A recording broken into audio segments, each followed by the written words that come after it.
Morning, everyone. Notice of the time and place of these committee meetings was publicized by notifying the area news media, by publicizing same in the Omaha World Herald, OPPD outlets newsletter, OPPD.com, and social media, by displaying such notice on the arcade level of Energy Plaza, and by emailing such notice to each of the district's directors on August 9th, 2024. A copy of the proposed agenda for this meeting has been maintained on a current basis and is readily available for public inspection in the office of the district's corporate secretary. Additionally, a copy of the Open Meetings Act is available for inspection on OPPD.com and in this meeting room. Thank you all for joining us. As a reminder to those joining via WebEx, please mute your microphone to reduce background noise. To members of the public, thank you for attending. You are in listen-only mode. If you have any technology questions, please use the chat feature in WebEx to communicate with the event host. Our agenda for today's meeting is as follows. We will conduct a closed session this morning to discuss one topic, CEO growth and effectiveness update. We will conclude this morning's closed session no later than 9:50 a.m.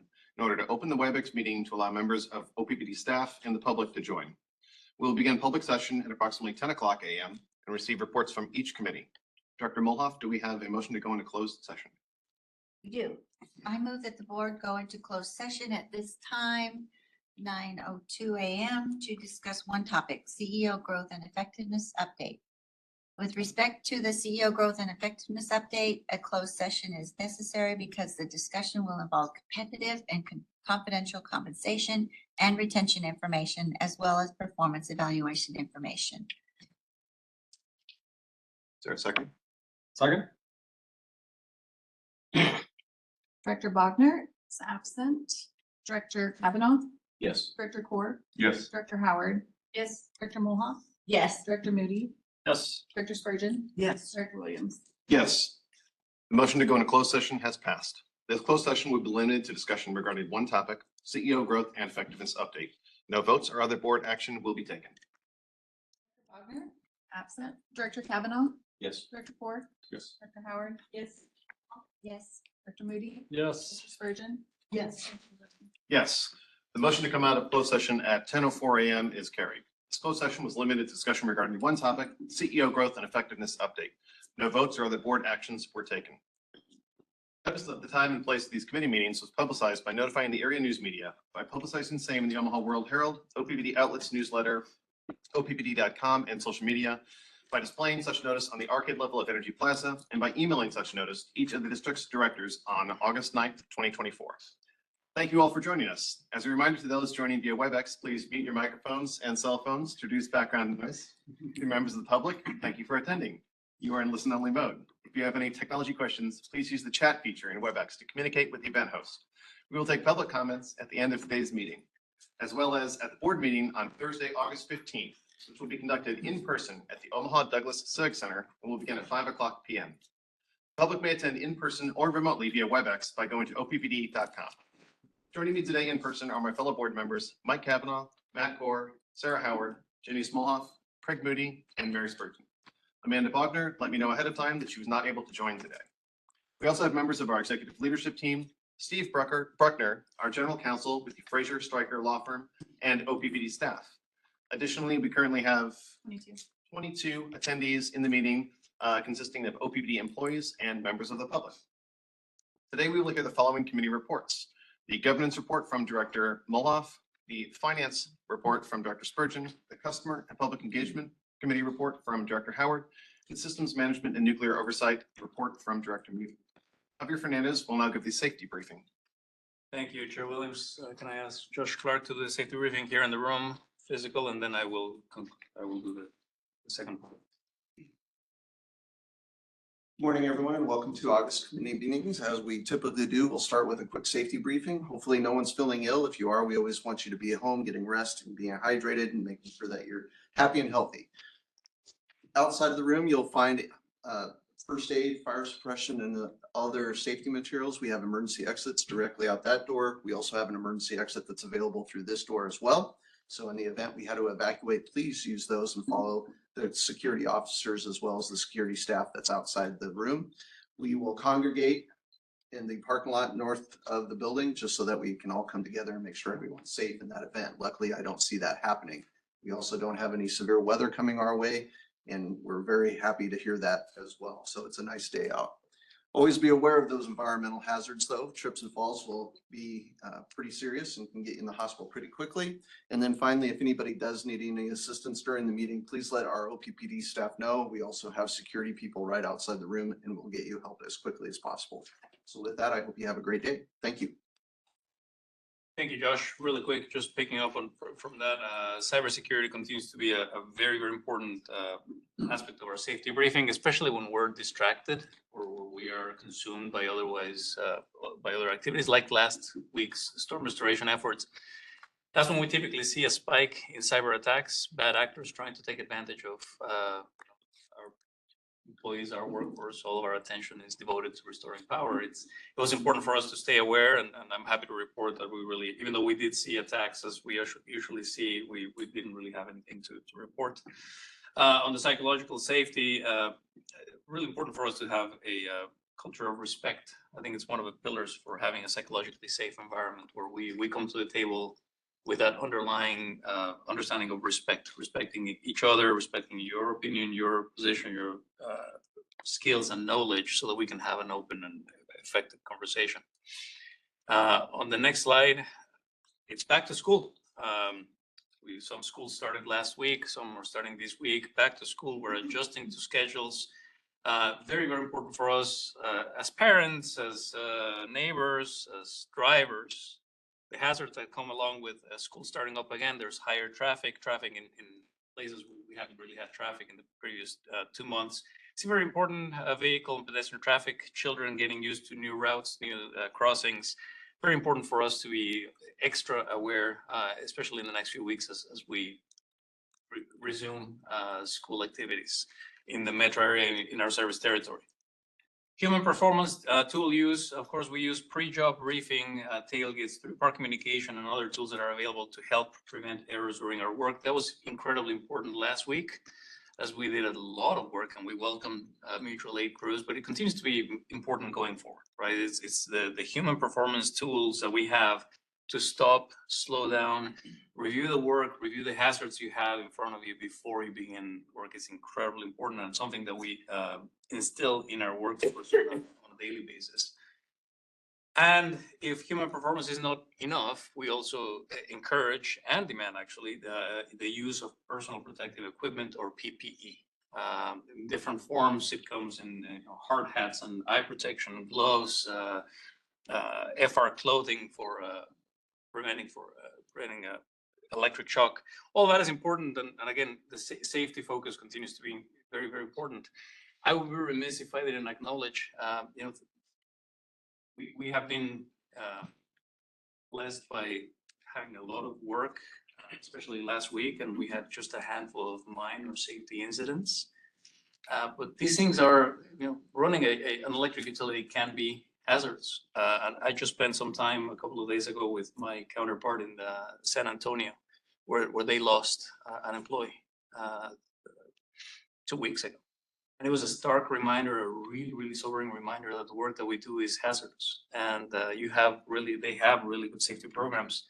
And yet it's still important for us to keep those in front of us, so that all of our men and women who are working today at OPPD, they can go back and have dinner with their loved ones. That is our number one priority. And just a good reminder that these things do happen, and why it's important for us to open every meeting with safety.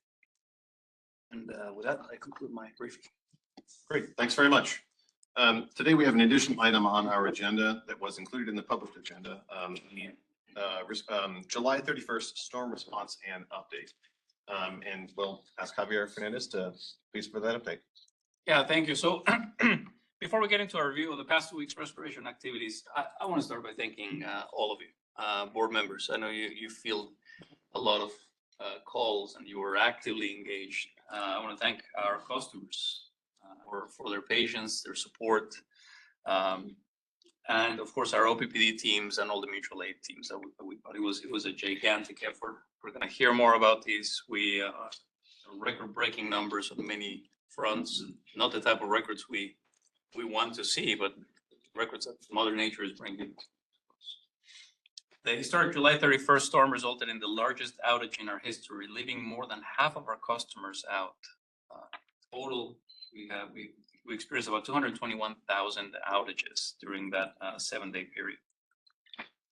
Now, we haven't completed all the analysis. Our finance team is working on these, but I want to share that, first analysis shows that the storm cost is going to be around $30 million, which is commensurate with the type of storm and the destruction we saw. I want to report to the board. What was the figure again? I'm sorry. What was that? What was the damage figure? About 30 million. That's what we're expecting. And the final number is still being worked on. What I would like to share is that we are working on FEMA recovery efforts as we speak. And we are expecting a very high percent of those costs to be reimbursable to us through FEMA. I want to add, at this point, take the opportunity to add our gratitude to the city of Omaha and the state leadership for quickly issuing emergency declarations so that we could be well prepared for FEMA reimbursement. There are certain steps that need to happen before we can continue moving forward, and those were taking place. Fine-tuning our FEMA reimbursement readiness is actually a lesson learned from past storms. We've been training. Unfortunately, this thing is not new to us, and we're very grateful to all involved in this work. And as I just alluded to, restoration from the damage of this historic storm truly took the entire community support.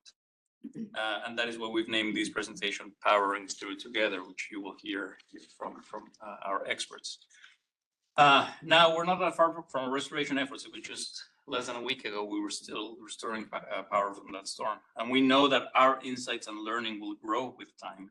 We will have better perspective and more detailed analysis. However, we wanted to take the time to share now, while it's all fresh in our minds, in our memories, a brief summary of our efforts, lessons learned, accomplishments, things that we're very proud of, and things that we know that we need to do better next time. I've asked 3 team members to help us bring this story to life. First, we're going to hear from Shane Hansen, our Director of Engineering. Then we're going to hear from Matt Hardebeck, our Director of Customer Experience and Operations. And last but not least, we'll hear from Kay Thomas, our Director of Corporate Marketing and Communications. So with that, Shane, take it away.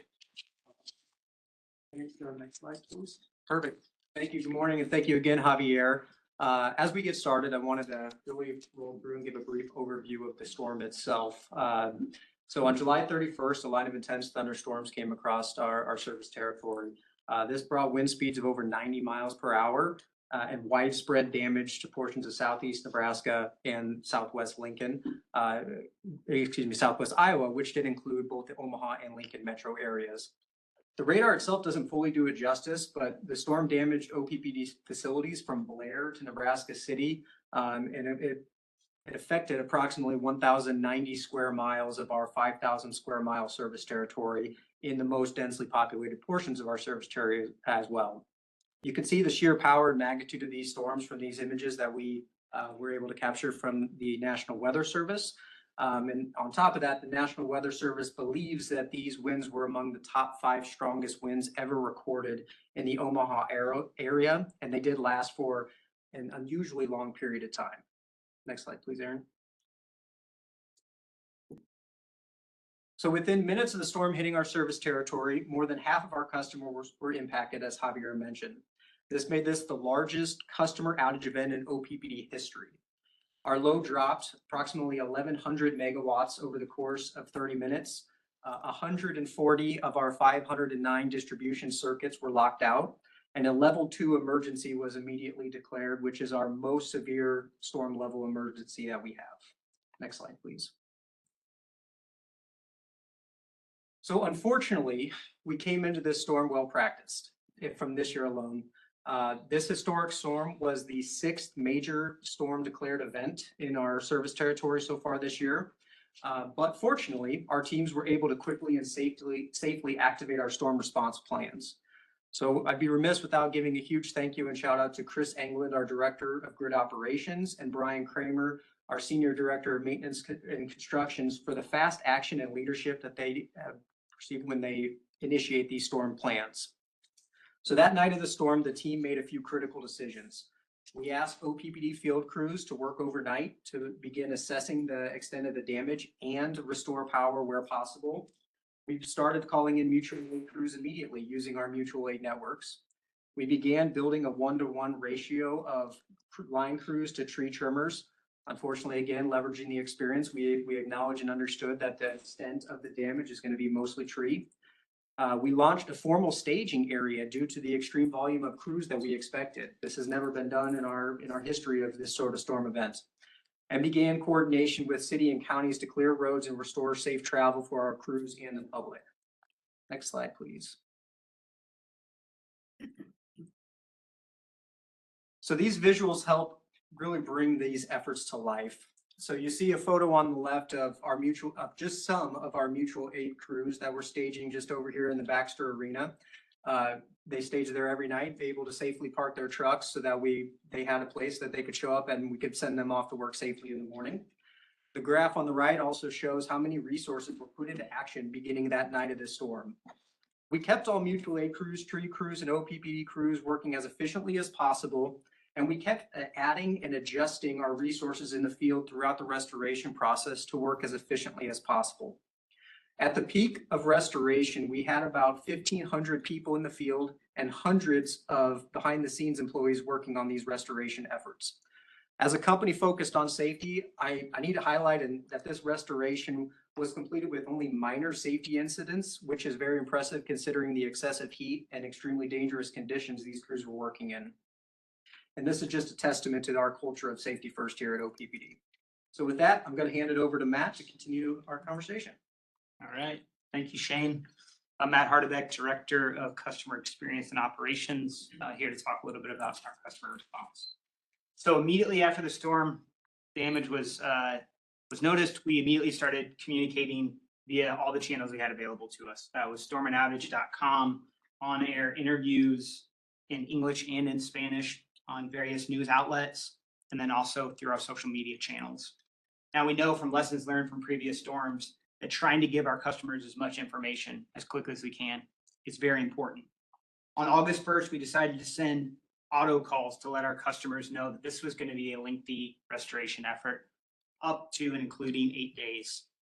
Now that comes with great empathy, understanding that power outages really do impact life. And so we tried to put that forward into our messaging as well. Now we did release estimated times of restorations in those auto calls. And that was based on some previous knowledge that we had from storms, including the July 2021 storm where we had 188,000 customers out. Now, as our crews got in the field, unfortunately, we discovered that the damage was much more extensive than what we had previously thought. And to highlight that, you can see that in the graphic here. Now, on the left-hand side, you can see roughly 30% more poles were damaged than what was damaged in the 2021 storm. Now, you may look at that and say that may be a significant point. And what I will point to is this is the efforts of our hardening. Our grid hardening happened after July 2021. Special efforts were put forward, so we saw less poles impacted. Now, as you move further in this graph, you see other assets being damaged, including cross arms, fuses, and transformers. Again, high volumes of difference between these two, but the positive here is that cross arms are easier to fix than, say, poles. Now, this graphic really does speak to the amount of volume, significant more damage than what we had saw in 21 compared to the storm just a week or so ago. Quite a bit of damage there. Now, as we shared this situation, we understood that we had to tell customers a little bit more about our plans and crew allocations and what we were going to be doing to this historical response. Next slide, please. So the feedback as crews got out there was, again, more consistent damage across our entire footprint. I'll get to the graphic in this morning that's playing. A lot of the work was in backyards, a lot of climbing. We couldn't get our trucks and machinery to every pole. And what we also found was that these are complex multi-asset fixes, restorations, right? So in the graphic we just shown, instead of it being a pole and a cross arm, we were seeing multiple poles, multiple cross arms, multiple transformers. Again, try to bring that restoration back. Again, as we learned more from our crews and understood the complexity of the restorations, we knew that safe progress was going to take a bit more time than what we had previously understood. Therefore, again, we sent out auto calls to customers, delivering the tough message that it may again take longer than what we had previously thought. Now, the one thing to note here is that our original estimation of when we would bring back all customers released on August 1st, that's still holding true, even at this point on the 3rd of August. Now, ETRs or estimated times or restorations did shift to a later date. And again, we understand how challenging that is for customers and the heat and other conditions. So we worked as quickly as we could through the night to ensure that we could bring customers back on as quickly as we could. Now, we often do get questions about prioritizing customers and restorations and restorations in specific geographical areas. And the quick answer to that is no, we don't. We do prioritize critical services such as national defense, public works, hospitals, etc. After that, we use a triage type of effect. We look for restorations that can bring the power back to most people in the shortest amount of time. Now, the map illustration that you're seeing in the middle of the screen here, I think is a really good indication of that. As these green dots start to populate, that is restoration or customers coming back on. Now, if you've watched this cycle through, you see the widespread damage across our footprint. And it also articulates that we had crews and efforts going all across our footprint as we brought customers back on in a very thoughtful manner. Now, I'm going to hand it off to Kate. Kate's going to talk a little bit more about our customer information and context. Before we move on really quick, I think it's important to show the map here. It's a time lapse, right? Showing that there were, and it's about to reset here so in the next few seconds, but it shows really how we, you can start seeing here from the minute we started the restoration efforts, how all the restoration started happening all across our service territory. You have a lot of them on the east side of our territory, in the north, south Omaha, eventually moving out to the west where there were fewer customers and it was more timely to restore customers. But you can see that evolution of the restoration. And I think it's important because as a customer, you have only your own experience to benchmark against. And of course, if you're one of the ones who waited 5 or 6 days, you're thinking everyone is suffering of the same time of restoration. But I think it's important to show that it's really going out and restoring as many people as we can in as fast of a time frame as we can. Javier, would that be possible when, and I, along with most everyone else, was looking at this at our outage map online. I looked at it every 15 minutes probably. Would it be possible to incorporate this feature into the outage map to show how quickly and where the restorations are occurring?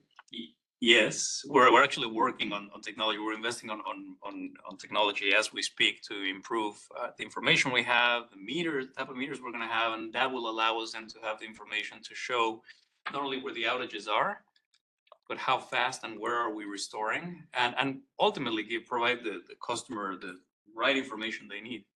They may not necessarily care about all the other neighborhoods; they care about their home. Right, and what is a more accurate estimated time for restoration? And so all of that is coming. I wanted to show here with data how the restoration efforts came along. Okay, great. Thank you, Aaron. You can advance. There we go. I'm Kate Thomas. I'm the Director of Corporate Marketing and Communications. And so, as Matt had talked about, we have a lot of perspective on how this was a historic storm and outage. But first and foremost, we know it's historic because more than half of our customers would be in an extended outage without power in the sweltering summer heat. And so, in addition to throwing everything that we possibly had at restoration efforts, we also knew the least we could do was to provide as frequent of updates as possible, to share information as quickly as possible, and to use every channel available to us. So within minutes of restoration efforts and storm team activity, convening, our customer service and public affairs teams convened in continuous shifts to keep our customers as updated as possible. So you'll see a sampling here. And we know that when we don't have really precise ETRs to give, when people are suffering in heat in the middle of a multi-day outage, the least we can do is to show, not just tell, how our restoration efforts are shaping up in photos and explanations about the process itself, and making sure that people understand the resources available to them. We've mentioned being able to share great information from DHHS, for example, if customers were receiving SNAP benefits, information about how they might get reimbursement for any food that had been spoiled. From, really just helping people understand if they had home damage, what was their responsibility versus OPPD's responsibility, the sequence that needed to happen before we could really safely restore their power. And so, I think that's helpful, but what's even more helpful is to provide context to the scale of what that customer engagement effort looked like. So our customer care team members, those who might be on the phone, handled 172% more calls during our week of restoration versus the same time last year. So that's about 15,000 calls versus, let's say, 9,000. What I think is even more telling is that during a blue sky week, we might see about 60 what we call started conversations on social media, where our customer, that's, maybe they just tag us, they tweet us, maybe they want a response, maybe they don't, but they want our attention. And during this week, we saw 10,000, more than 10,000, so 60 to 10,000. And then during a blue sky week, those started conversations, those 60 started conversations, might result in about 20 answers around a very specific customer question or to provide more context. During this week, it resulted in more than 4,000. And so we know that the channels were getting used, and we were using every available resource we had within public affairs, customer service, bringing in those from across the company to aid in those efforts, however possible, to get any information that we absolutely could. I think this is also interesting. At one point during this period, we were using 215 phone ports, which in comparison, we've only used more than 100 one time in the last 12 months, despite 5 other major outages and storms. Our queue, which we know is frustrating, often almost reached 500 who might be waiting, and that's including those callback requests that didn't utilize a phone port. And so, though we knew that we were using every resource available to us at the time, we know that we have lessons learned, and we want to always make sure that we're doing our best to scale our efforts to communicate and provide our customers information. So if we can go to the next slide, Erin. We're documenting, one thing I will say on social media, I think this is so great. We understood the scale of what our customers were asking and how they were accessing our information and our social media posts, but now Erin, if you'd like to go. One thing that I think was also notable that we hadn't seen before was, yes, there's frustration, and yes, there was just some amazing, beautiful moments. And we saw Nebraskans doing what they always do, and sometimes in surprising ways, and that's coming together as communities and supporting their neighbors, their friends, their public power partners. That's not just LES sending mutual aid crews. That's not just, the city opening up cooling centers. That is not only support that we saw on social media, but really just the conversations between neighbors themselves, offering a cold beverage to line workers, donuts, signs that are, thanking people. It was pretty moving. And though we're still doing analysis, I think what's interesting is even on social media, we saw more positive and neutral sentiment around these efforts than ever before. So yes, there was immense I think frustration sometimes if you're out without power. And yes, there's a ton of support for the effort ahead of us. And when we say a lot of Nebraskans who were helping one another, we'd be remiss if we weren't also talking about the hundreds of OPPD employees who weren't necessarily fixing polls or on the phone or pushing social media posts. They were working across, the organization in every department to support efforts. So really they're engaged and showing their passion to serve as they do in every storm.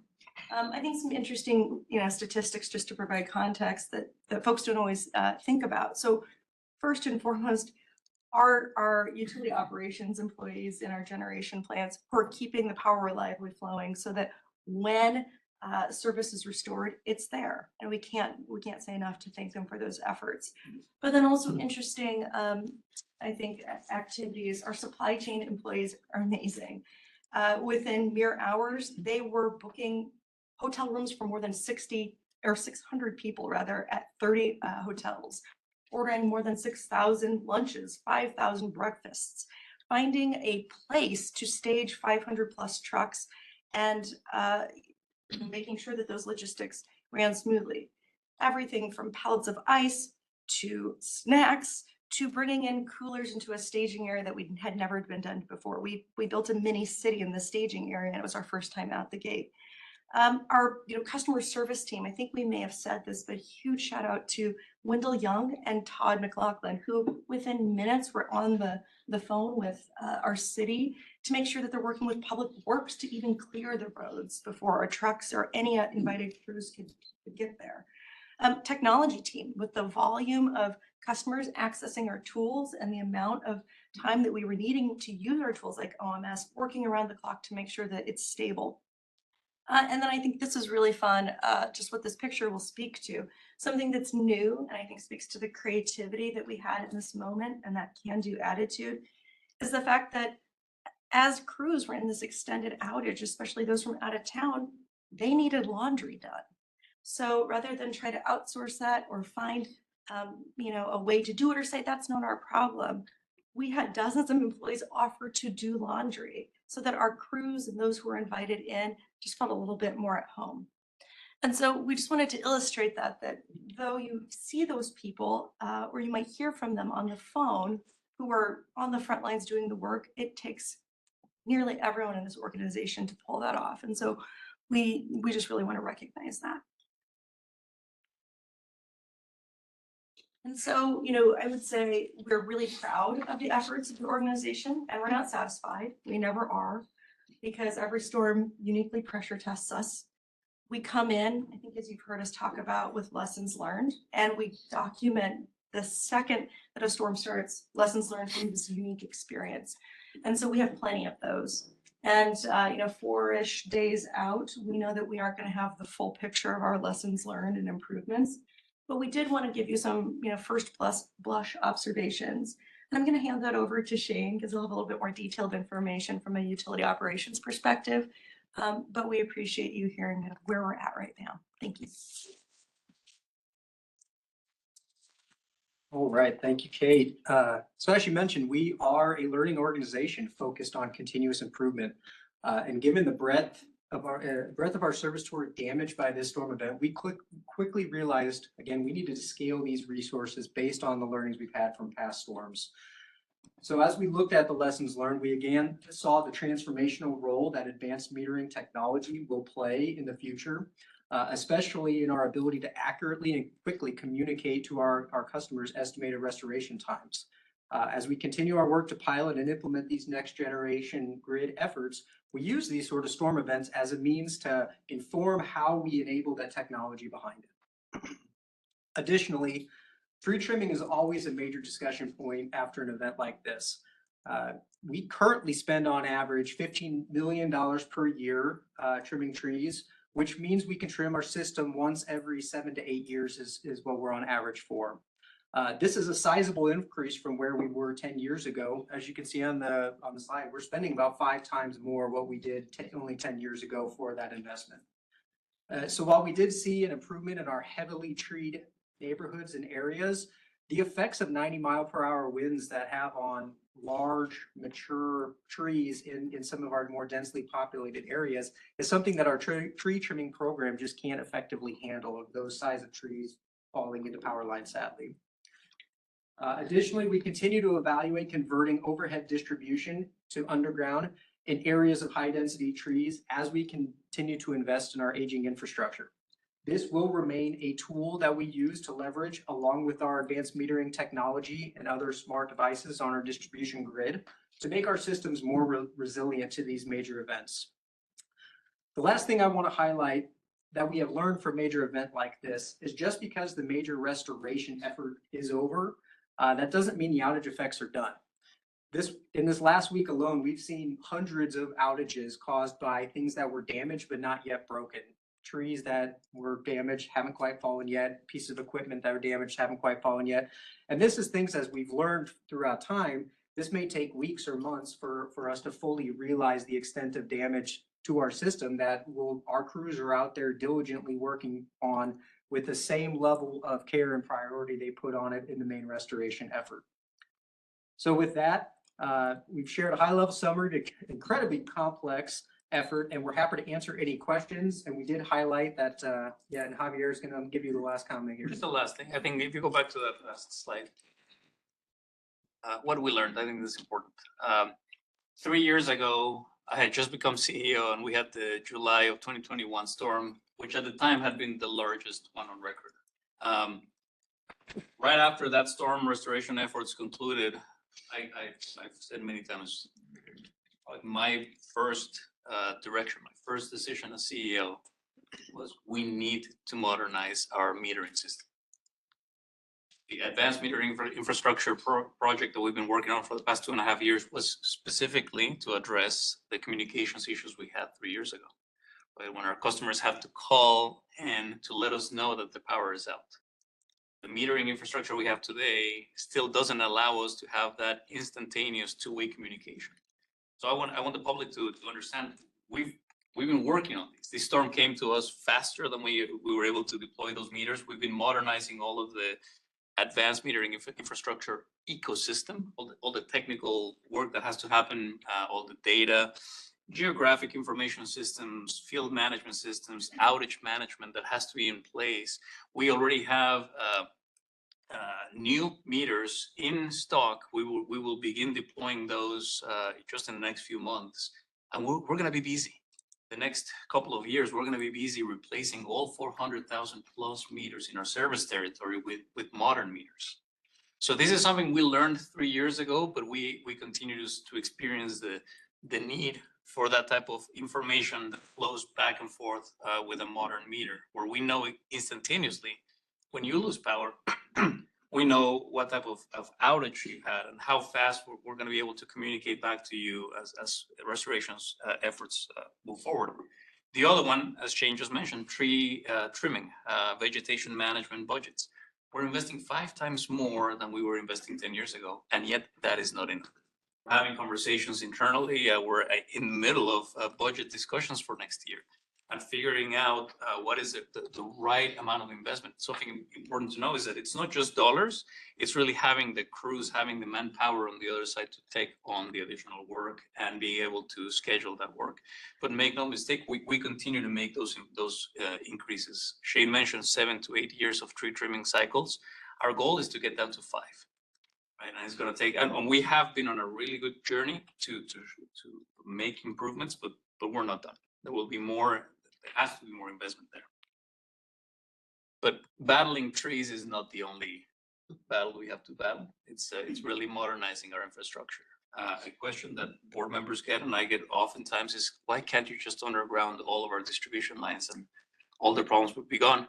Well, problems wouldn't be gone necessarily because you still have tree roots and a bunch of other things, but certainly undergrounding is part of our work.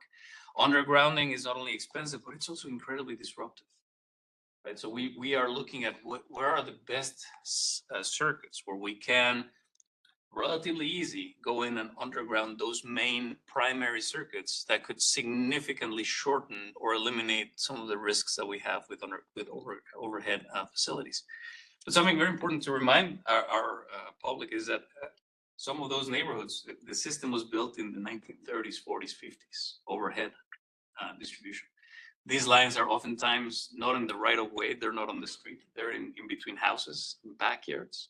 So having to go in and literally destroy backyards, uproot trees so that we can underground this, it's disruptive. It's not just a matter of money, but it's a matter of feasibility. So we are very much interested, and we are evaluating burying certain distribution lines and certain circuits that are going to give us the most bang for the buck, so to speak, and modernizing that way. So those are lessons that we've known for a while. This storm is giving us even more information on how to best deploy our resources so that the next time we have a storm, because we will have another storm, we're better prepared. We have fewer outages, and we're better prepared to communicate better and to restore power faster.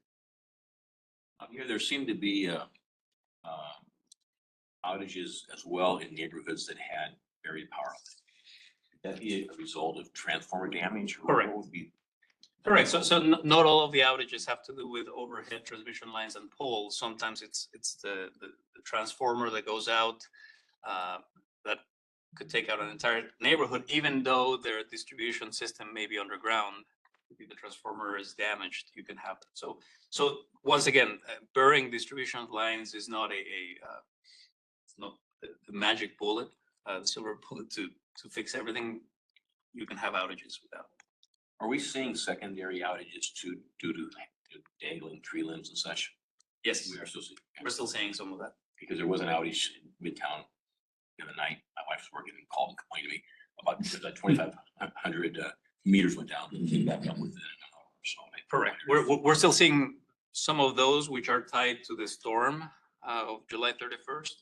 But also a reminder that we have outages on an ongoing basis, right? Cars hitting a pole and so we continue to have those, but we're paying close attention to the ones that are related to the July 31st storm, because that information will be important for us to incorporate into our tree trimming program and our undergrounding program. Thank you.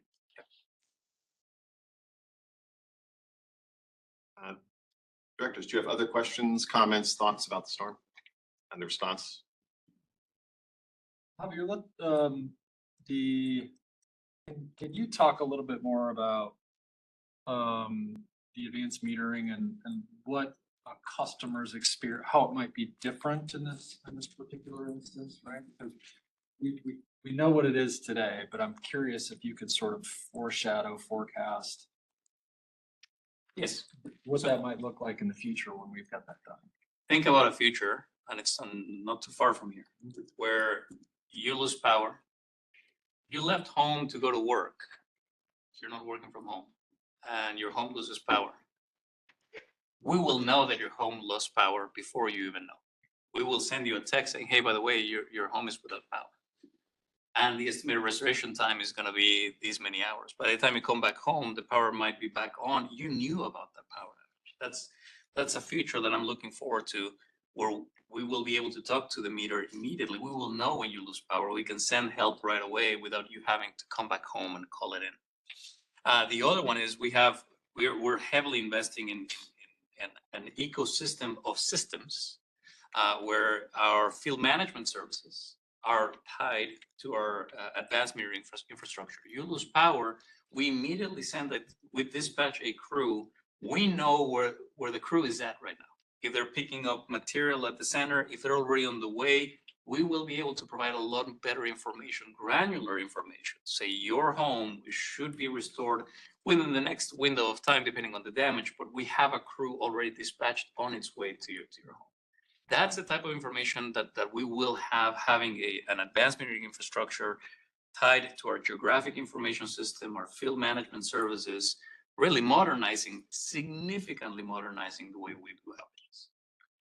So that's super helpful. So in this instance, though, when you have such a significant event like this, I mean, I think it's fair to say that the biggest concern that I heard from customer owners is, can you tell me when? Mhm. Right? Will the system that you're describing, the ecosystem of systems, help to give us better data so that we're able to more quickly say your ETR is here and do that with confidence? Yes, acknowledging that we'll never have perfect Sure. information, so that will improve significantly. The other one is we're looking at other technologies to help us assess damage. For example, and during this storm, we deployed, not massively, but we did deploy a few drones where we can send drones out and they can inspect a line well before our crews even get there, right? And so by the time our crews get there, we know, we have a better understanding of the damage. Sometimes, the majority of the times when our crews get there, they have to figure out what the damage is. You heard Shane talk about poles broken in half. Is it the pole? How many poles? How many cross arms? Is it fuses and taps? We'll have a much better information going in that will then ultimately give us more information about the estimated time for restoration. Those are technologies that we're implementing right now, and we will do more of that Again, all in the spirit of getting our customers back on as fast as we can, but also giving them more accurate times of restoration. And sorry, I'll ask one last question, then I'll be quiet for a minute. We often think about like the push versus pull of information. And today beyond the storm and outage map that you described, customers are going out and they're extracting information from social media, from storm and outage, but it's not their data, right? It's macro level data. In the future that you're describing, will they have the ability to go and pull information from us that says, here's the status on your meter, Absolutely. next steps, timing, all of that? Absolutely. So there's a heavy investment here on the mobile app or on your computer where you have the ability to pull that information, not only just as a system, but for your particular residents. Right. You know, other people can still look at our website the way they do today, but we will have a lot more functionality for that two-way communication, push and pull of information. Right. That's part of this AMI ecosystem investment. Thus minimizing the pressure on our call center folks as Correct. well. Okay. Correct. Just building on that a little bit, if the system is down, electric system is down, do the meters still work? If there's no electricity to those meters? No, so the meters that we're looking to install, they have this thing called the last gasp signal, right? Right before the meter goes out, we get a ping from the meter. Now the meter works, but we may not be able to communicate to it, but we know the second the meter went out. And to some extent, what type of information, voltage, the meter was experiencing before it went out. So the outage will give us a lot more information, more than we currently have. Today, we need you to call us and say my power is out. We can predict if your power is out, if a whole circuit is out. But if your particular home, if you had a squirrel chew on the cable going into your house, there's no other way for us to find out other than you calling that in. And that to me is unacceptable. That's part of this investment we're making, to not say it's 2024. You should expect that your power company knows when your power goes out immediately. And for everyone who is even more interested in the technical details and timeline for AMI, a reminder that the Systems Committee will have a more elaborate update this afternoon. So feel free to check online for the report there and more of those details. We talked a little bit about the communications, the number of calls that we received, the number of social media tags.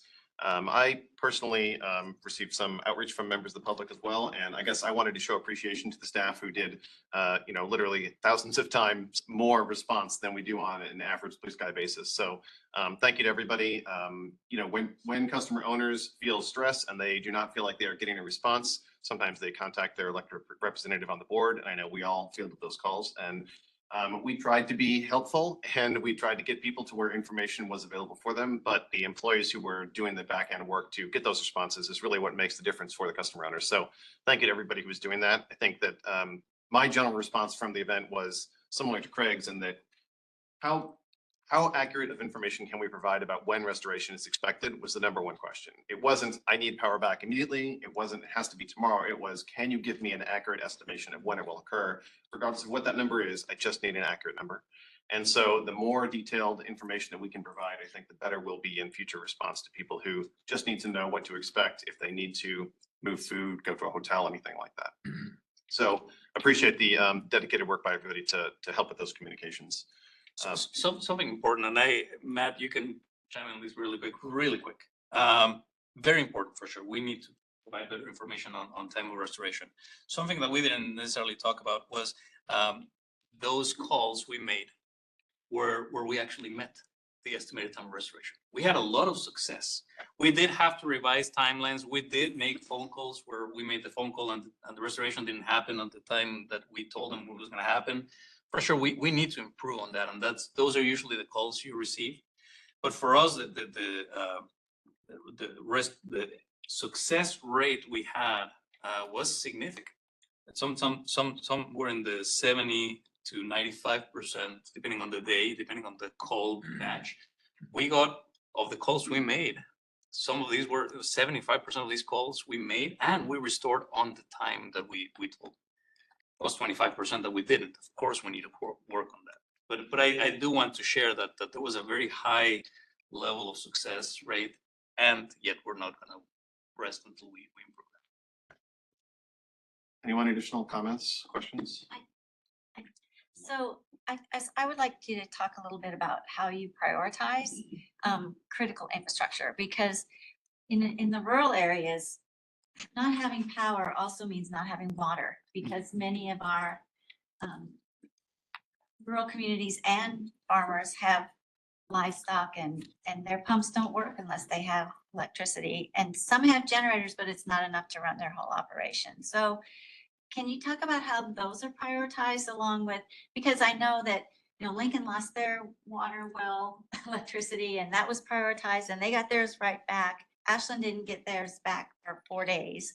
And some of our rural communities didn't get it back for 7 days. And that means they had no water or power for 7 days. So how do you prioritize, and can we in the future consider, okay, maybe, okay, no, you don't have power, but you also don't have water. Is that part of the equation? And maybe we could look at that in the future. Absolutely. So it's a continuous improvement process. And I can tell you that is a great example. There are other places where we know we have work to do when you have elder care, old age homes that we don't know about, right? And so we need to get much better information. It's something that we continue to add on to our prioritization process. But to your point, acknowledging that it's not just power, but it's a vital service of water.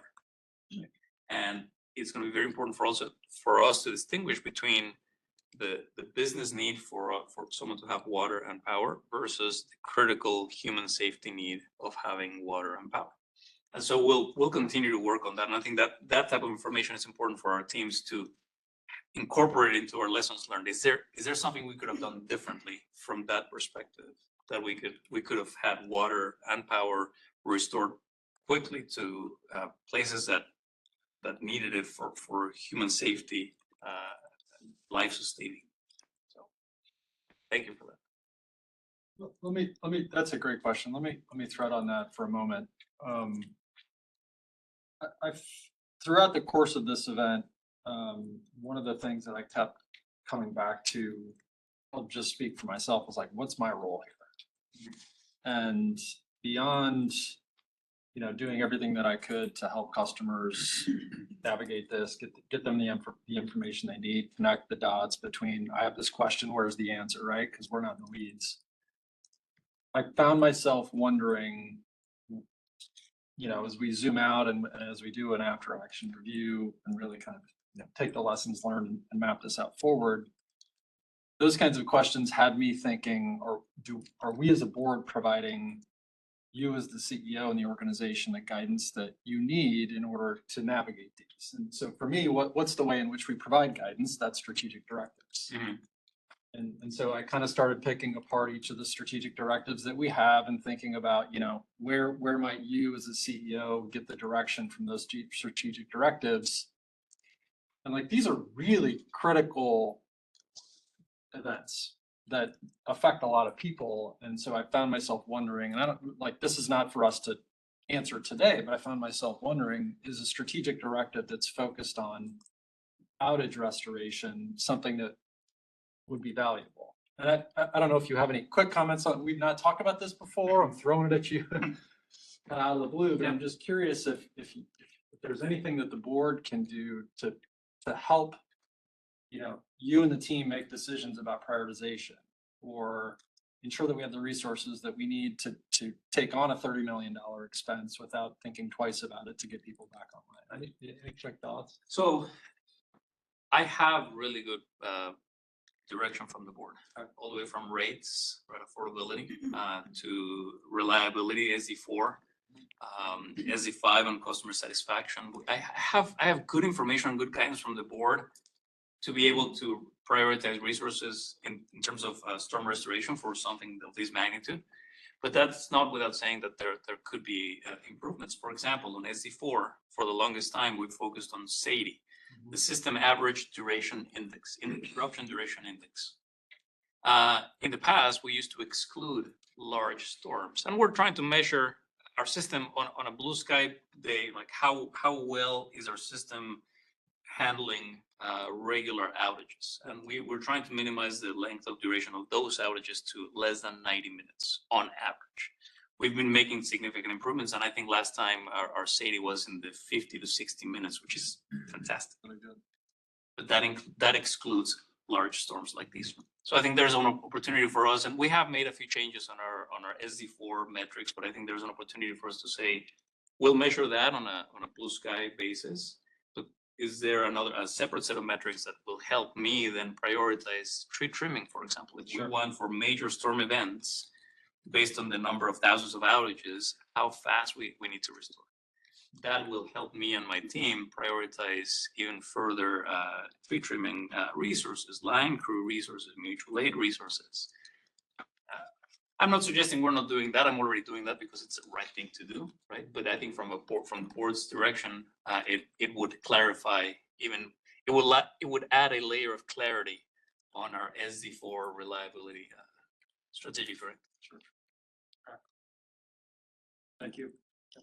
I have one last question. So before I ask this last question, it's real. I just want to understand the process for after action review. But before I do that, I want to echo, Eric, what you said earlier, which is thank you. I mean, the magnitude of this event on our system and on our people was massive. And I appreciate the opportunity that we as a board had to kind of see behind the scenes, to be at, you know, the location where we're seeing crews off, to go on. I have such an appreciation for the amount of work that the organization writ large and all of our key stakeholders put forward. So wildly impressed with the people of this organization once again for their dedication, their commitment, the way in which they really live the values of the organization out. It was fantastic. And we have opportunities to do better, right? We have systems, and that's what I'm mindful of. So to that end, can you help us understand what the process is for doing an after action review? Who's involved, timeline, all of that kind of stuff? Looking at Scott Flocher, Sure. President of Corporate Strategy and Governance. Excellent, thank you, and a wonderful question, Director Moody. The continuous improvement team is very engaged with the storm outage team. They have been from the beginning. In fact, they've been deployed at the initial deployment areas to make observations, and so there's a collaboration happening there right now. Typically, we would expect to see something maybe in September or October. We try to give people time to really recover, to step back into normal operations, so then we can very thoughtfully capture and then prioritize the recommendations that would emerge from those observations. But there is work happening as we speak. Okay. Couple follow-ups. One, does the board have a role in that process? Traditionally, what we would do would be sharing. We would have gathered all the information that we have from you, requests all along, and those types of things taken into consideration. Traditionally, we would provide you a summary and an opportunity to respond. Okay, great, thank you. And then what about, this is a community-wide event, right? City, other stakeholders, West Side creating cooling stations, like there were multiple actors here. How does the community, and what is OPPD's role in sort of an after action review that's at a larger scale? What does that look like? Is it? Yeah, I don't think that that's been determined yet on this particular event, and it is a historic event. And so I think that the team, as they're working on it, this conversation right now is helpful in shaping what we would do. Okay. I think your point is a very valid one, and I appreciate the work that our team is doing internally. I also appreciate the collaboration with the city of Omaha, for example. Immediately as the storm passed, it was the collaboration between picking up yard debris and having press conferences with the mayor. I think there's an opportunity for us to share our lessons learned, share with them, and to continue to improve the collaboration, which again, I would say it is already a really good collaboration. But there might be opportunities for us to engage others in the area. I think so. Okay. All right, no, I'm done. Thank you. Great. To the governance question, we did discuss in preparing for the upcoming governance workshop, the potential for policy related to something like storm response. So we have an opportunity in August to outline what might a future policy update look like. We don't expect that to be resolved at the end of this month, but we do have space and we anticipate that discussion on the agenda of the workshop. So we can all remember that that is coming and that should be a discussion topic. It was not, the storm had not occurred when we set the agenda originally, but that is something we'll make sure to focus on. I highlighted appreciation for the customer engagement earlier, but I also wanted to run through just a couple other points here briefly, and by no means an exhaustive list. Thank you to the line crews from OPPD and also the mutual aid crews who responded. We had at peak, I believe, more than 1,500 people directly involved in the field work and supportive work to bring people back online. So thank you to everybody there, both in the field and supporting them. Thank you to the directors who were also involved. Director Spurgeon joined me at the ECC for a discussion to hear some of the firsthand information about what was going on in restoration. Director Orr was at the staging areas to help distribute bags of ice and drinks to crews as they were going out in the field to make sure they had the hydration they needed under hot conditions. I believe Director Moody attended or joined a tour of a service center. I did that as well in Papillion, so we get a chance to see that in person and hear from people about what was going on. So others, I know, working with Ashland on restorations and other directors, I appreciate all of your work. And again, I don't have an exhaustive list, but all of the things that we were doing to learn from what was occurring during the restoration and make sure that we know how to support our CEO, executives, and staff for better preparation for future events. And to reflect that, you know, there were people who experienced significant outages and that caused a significant disruption in their lives. But to highlight some of the positive responses we've received, online there are some great examples of people appreciating the work broadly from the community that OPPD has done to get people back online. We received a note from a mutual aid contractor appreciating the work that OPPD did in preparing for this event. Westside High School has been responsive and is planning an appreciation events. And for those who are interested, Nebraska Brewing Company is planning an appreciation events. And again, those are just a brief summary of community-based organizations and companies who have said, thank you, OPPD, thank you, employees, thank you, line crews, thank you, mutual aid contractors for what you did under extremely difficult circumstances. So I wanted to share some of what I've heard already. I know there are many more, but thank you to everyone for the work. I look forward to the after action report and the ways we will continue to improve and be ready for the next event if and when it happens, and to continue to meet our mission and serve our community in the best way possible. So thanks very much to everyone, and thank you all for the discussion today, and look forward to additional discussions in the future. With that, we're going to take a brief break in our agenda for some logistics, and then we will come back in about 5 minutes to continue with the governance committee update. Thanks. All right, welcome back, everyone. Next on our agenda is the governance committee. Director Bogner is unable to be here, so the chair report will be provided by Director Molhoff. Thank you. The governance committee met on August 6th and all committee members were present. The discussion began with a safety briefing and review of the prior month's action items. Then the committee briefly discussed the cadence of meeting with Brian Junker quarterly. Brian Junker is Javier's executive coach, and over the last year, the board has met with Brian on a quarterly basis to gain line of sight to Javier's growth and development for our responsibilities outlined in GP3, the board job description. The governance committee concluded that the quarterly meetings with Brian have been helpful, and we would like to continue with this practice through 2025. Next, the committee reviewed the final board workshop agenda, and no additions or changes were made to the agenda. This agenda has been or will be distributed to the full board and ELT, and it will also be made public in accordance with the notice of public meeting statutes. The workshop will be held on Thursday, August 29th at the Mule Barn on Metro Community College's Fort Omaha campus. The workshop will begin at 8:30 and will be facilitated by LRI. The public may attend in person or join us via WebEx. Next, the committee reviewed a red line version of the audit subcommittee charter. A first pass of revisions was made to reflect the discussions that both finance and governance committees had earlier this year in an effort to identify the specific topics we'll discuss at the board workshop.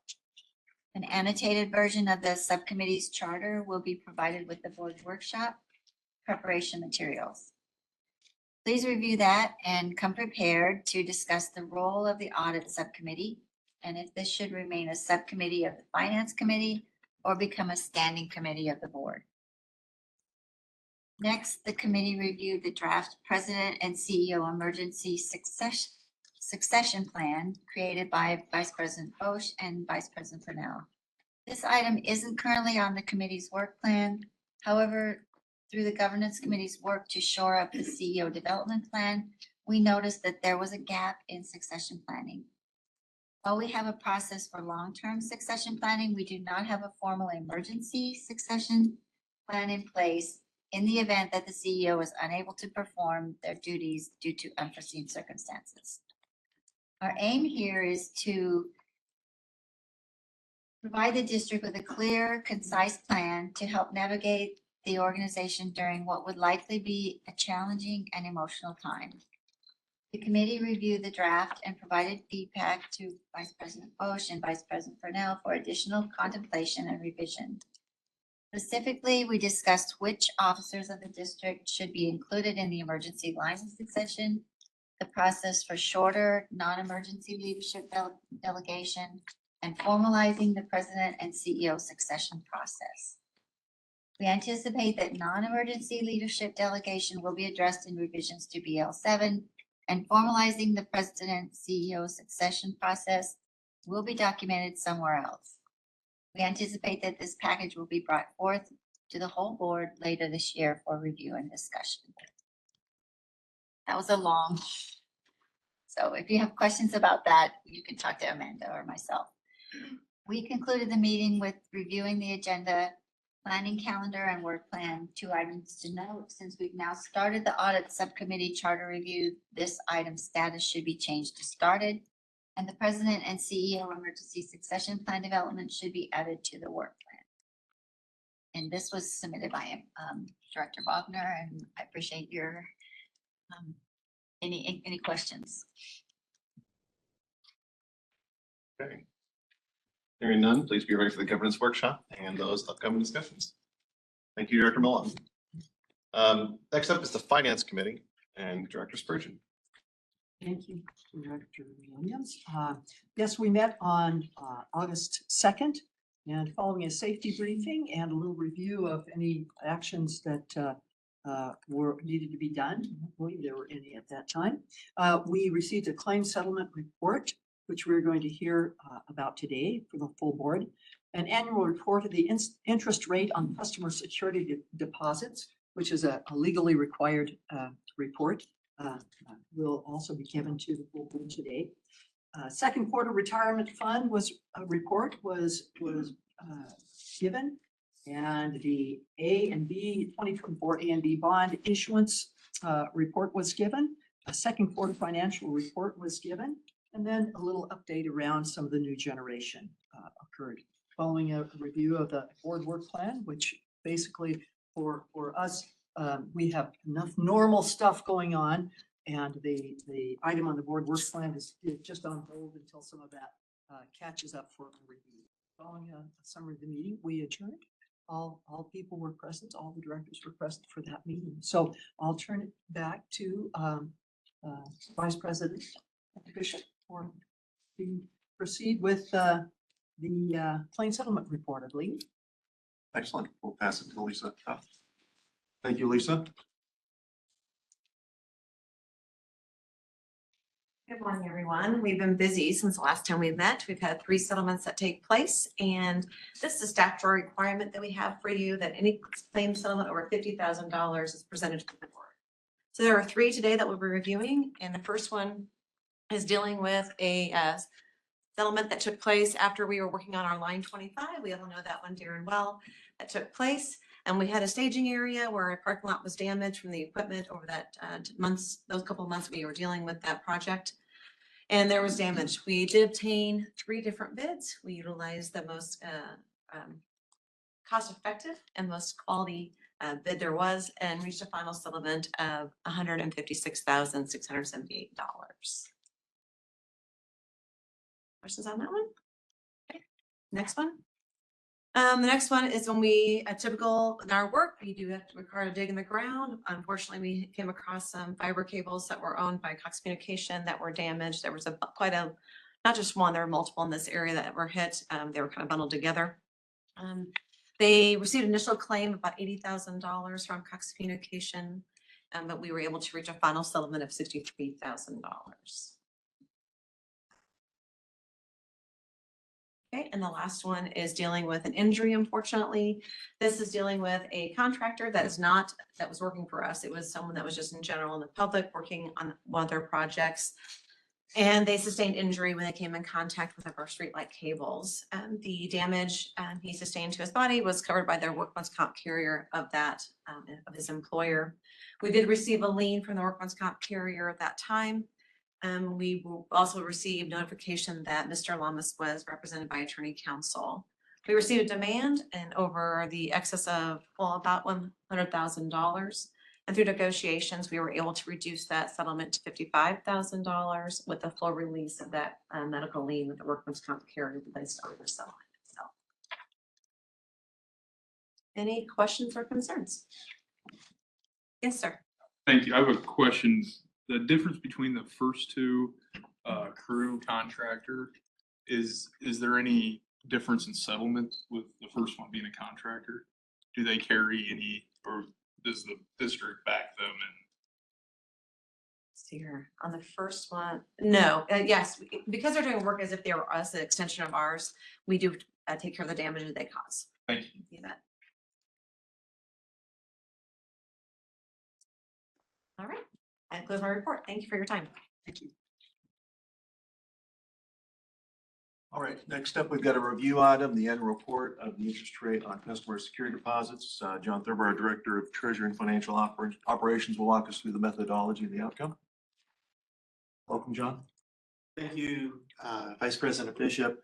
This is an annual reporting item that we do each year. We adjust our interest rate that we give on customer deposits based on the earnings that we earn in our segregated fund for the last 12 months. And what we do is we use the rate that's 90% of the actual earnings that we had in the fund. And so we were able to increase our rate from 2.25 the previous year to 3.5%. The rates are going up slowly as interest rates, investments mature and we roll over those investments. And so we're continuing to have an increase in interest rates, at least here until recently. And so we expect to see that continue to increase. But for the next year, we will be giving 3.5% as our customer deposit interest rate. Any questions? Yes, Director Just Spurgeon. ask if this is standard practice for the industry. Do companies annually review the amount of interest that they're? I don't know if it's standard practice. It's something that we've done for quite a few years, and I think it's a reasonable practice to allow customers to earn the a percentage of the rate that we actually earn on their deposits. So I would say I think this is a staple of public power, right? Our customer owners own the district and so there's really no misalignment between shareholders and stakeholders. It's the same people. So we have customers putting their money with us. We have to hold that money as a deposit and so we credit them back. Almost, so 90% of the interest that we earn, it's their money, it eventually is credited back to them. Director Mulhall. Is that credited back to them annually or is it credited back to them at the time that they get their deposit back? Let me get their deposit back. Any other questions? Thank you. All right, thank you, John. All right, next up, we've got another review item, the financial results year to date through the second quarter. We've got Laura Langford, our Director of Accounting, Corporate Accounting and Controller, to walk us through that. And at the end, we'll touch base on just a moment in terms of storm costs. Thank you. Okay, all right. Well, good morning, everybody. So this morning, like Jeff said, I'm going to go through the second quarter financial results. Like Jeff said, he'll put storm costs. That, of course, happened after the fact. So this is through June. If we go ahead and go to the next slide. We did meet with committee earlier this month, went through a deep dive of the financials, both from a budget comparison like we have here, but also a year over year comparison. through June, I would summarize the year has been somewhat of a financial challenge. As you heard earlier, we've had several storms this year, even going back to the impact of Winter Storm Jerry earlier this year, and then multiple storms after that. So it's been a challenging year, but we are still progressing forward and planning to meet our targets. So starting on the graph here on the upper left, we'll talk about retail revenue first. Year to date, we're under budget about $2 million, so we're really not too far off of budget. We have seen that continued growth in the industrial category, but we have had milder weather this year. It's a little warmer in the winter and a little cooler this summer. So we're seeing that impact on usage primarily in our residential and commercial customer class. And then if we jump down to off-system revenue, we are over budget year to date about $39 million. This is from additional congestion hedging revenue that we've received in the SPP marketplace, which is more than we had anticipated receiving in the budget. And then to round out our net power costs, we'll move over to the right to fuel and purchase power expense. Year to date, we're over budget about $42 million in those expenses. Part of that is the impact that we saw from Winter Storm Jerry earlier this year with higher fuel costs. Then we've also had additional purchase volumes in the SPP marketplace as we've had some generation outages that have gone longer than expected. And then in the upper right, we have O&M expense. Besides fuel and purchase power, we're over budget about $10 million in this category. Part of it is additional administrative and general expense with higher salary costs, and then also higher distribution expense with storm restoration costs that we've had. Again, that's just through the June timeframe, so the storms that we had starting in April. And then at the bottom, we have other income and other expense. On the other income side, we are over budget about $10 million. Most of that is from an increase in our allowance for funds used during construction. And then on the other expense side, we're actually pretty close to budget. It's less than $1 million variance, just a slight under budget position there with lower depreciation expense. Any questions before we go to the next? So really quick, Laura, on the O&M expense, you mentioned higher salary, it's higher payroll dollars, right? So it's important here to make the distinction. When we budget the year before, we budget not only for the new people we're bringing on, but we budget the time. When are they going to come in? And we've been successful at hiring people probably faster than what we originally planned in the fall of last year. So that accelerates the payroll expense, and it's all for good reason. We need help, and we're bringing that additional workforce earlier. I think 138 FTEs. We're 138 FTEs just year to date. Year on year, sorry. Year on year, Yeah, okay. Part of that would be this year. That's the net add. Year on year. All right, well, we go to the next page then. So kind of bringing it together, then on the left, we have operating income and net income. So our operating income, of course, sticking our operating revenues, less our operating expense. We're under budget about $11 million, and that's just as I described, we're seeing more in expenses this year. When we move down to net income, we do get some help here with our investments that we have. So the investment income is coming in, that allowance for funds used during construction. So we can only have a variance of about $5 million through the end of June. And then as we look at the right-hand side, cash and capital. On cash, you can see we're lower than we expected at the end of the second quarter. Initially, when we planned the budget, we had originally thought we would have the bonds settle in the second quarter. We made some decisions this year to have that settle in the third quarter, and I know you'll be receiving an update on that. That just settled on August 1st, so we'll see those cash funds in there more up to what we had expected earlier in the year. And then on capital spend, we have it as red, although we're fairly close. We're underspent about $10 million. That's only a 3% variance. This is something, though, that we're watching pretty closely. As you recall, we had the additional combustion turbines we purchased earlier this year, and that was not part of the budget. So we're watching that as we continue through the rest of the year. And then lastly, on the SD impact, SD2 related to rates, this is the most recent EIA information we have. We're at 16.2% below that defined 7-state region. And then access to credit markets, our debt service coverage at the end of June was 1.87 times. That's against our metric of 2.0 times. And so that is something we are looking at. I know Jeff will talk briefly about storm costs. And then related to liquidity, days cash in hand is 168 days at the end of June. That is a drop from our first quarter, still a strong position to be in. Our minimum days cash in hand is 100. So we're still in a good position. And again, we should see that go up with the bond issuance that's settled this month. Are there any questions? Turn it over to Jeff. Awesome. Thank you, Laura. Yeah, putting on the CFO hat, looking at where we're at here today. There's been a number of challenging externalities that come our way. We've experienced milder weather than forecasted. We're experiencing that today. It's been nice relative to being out in Mother Nature, but challenging relative to our revenue forecast. We've also had 5 storm events come through, which again, we don't budget for, but ultimately they do have a financial impact. And I'll talk about the most recent event in a moment. Relative to that, we still do anticipate to get to 2 times debt service coverage by the end of the year. Laura walked us through some of the offsetting benefits that are coming through to provide aid to those areas where we're seeing some challenges. We're in the process of updating our forecast. So we'll be able to see based upon year-to-date results, which will include the storm plus what we anticipate for the 4 months, how we expect the year to come together. So that's still being pulled together. I do want to highlight relative to the storm event though, we're obviously incurring the costs this year. Javier highlighted what those costs are. What happens is we're in a good position, hopefully, to get reimbursement. We still have to get a formal declaration from FEMA. We're expecting that will hopefully come. And we've got a good track record of getting full recovery of the costs that we submit relative to remuneration, both from NEMA as well as FEMA.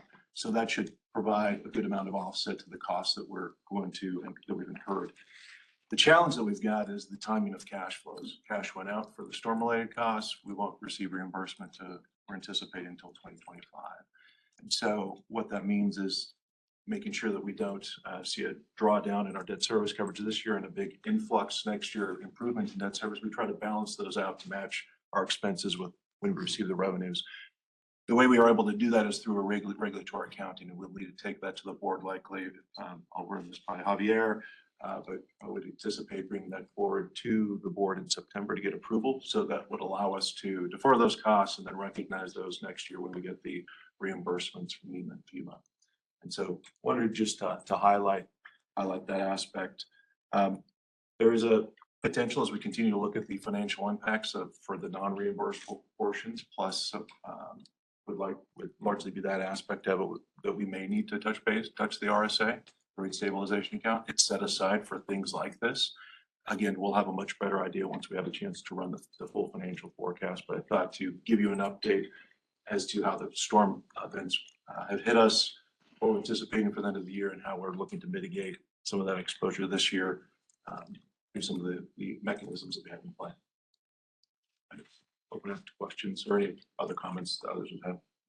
No, I would say it's challenging for sure. And you mentioned Winter Storm Jerry, and then 6 other storms. We've had extended outages on our Nebraska City Unit 1, North Omaha Unit 5 plants that were extended outages, not only having to invest more money on those units as we discovered more work that was needed, but also not having those units online, generating power and revenue for the district. All of these things combined are resulting in pressure, financial pressure for the district. As if that were not enough, at the same time, we continue to invest. Cash flow goes out the door as we continue to invest on AMI, the ecosystem, all the new generation. So we're in growth mode. We're enjoying some of the growth in terms of revenues from customer owners, but at the same time, it's the financial challenges from all of these storm restorations and longer outages is creating pressure. I have full confidence in Jeff and his team. They're doing a fantastic job helping us manage our budgets halfway through the year. If there are any changes we need to make and adjust.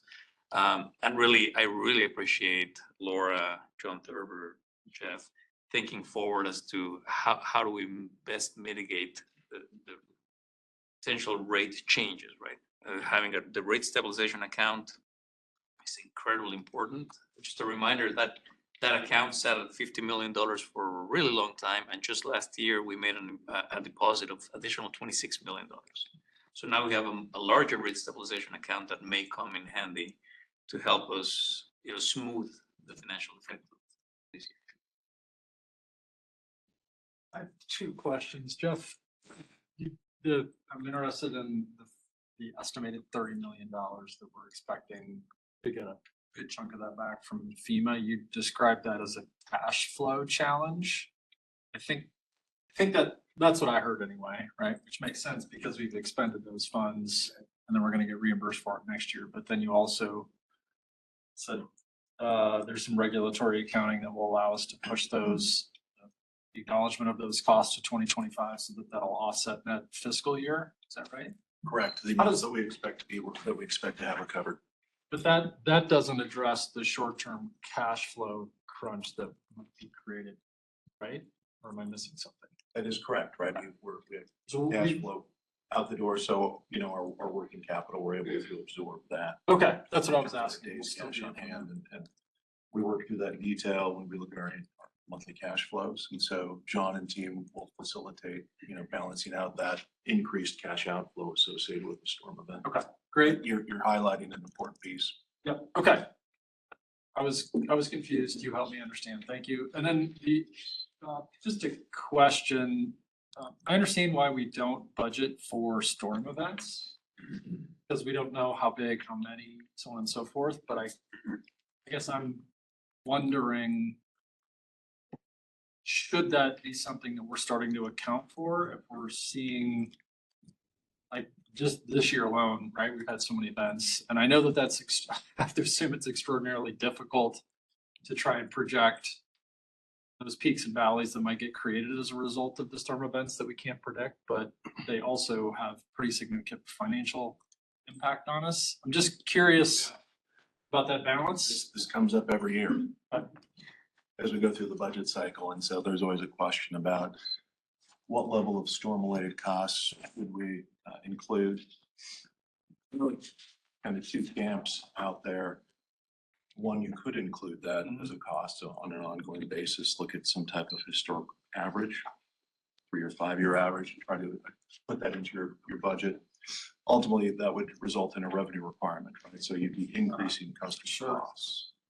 So to the extent that they come in line with that, fantastic. You're keeping that mechanism whole and utilizing it fully. If you have costs coming under, then you're over collecting.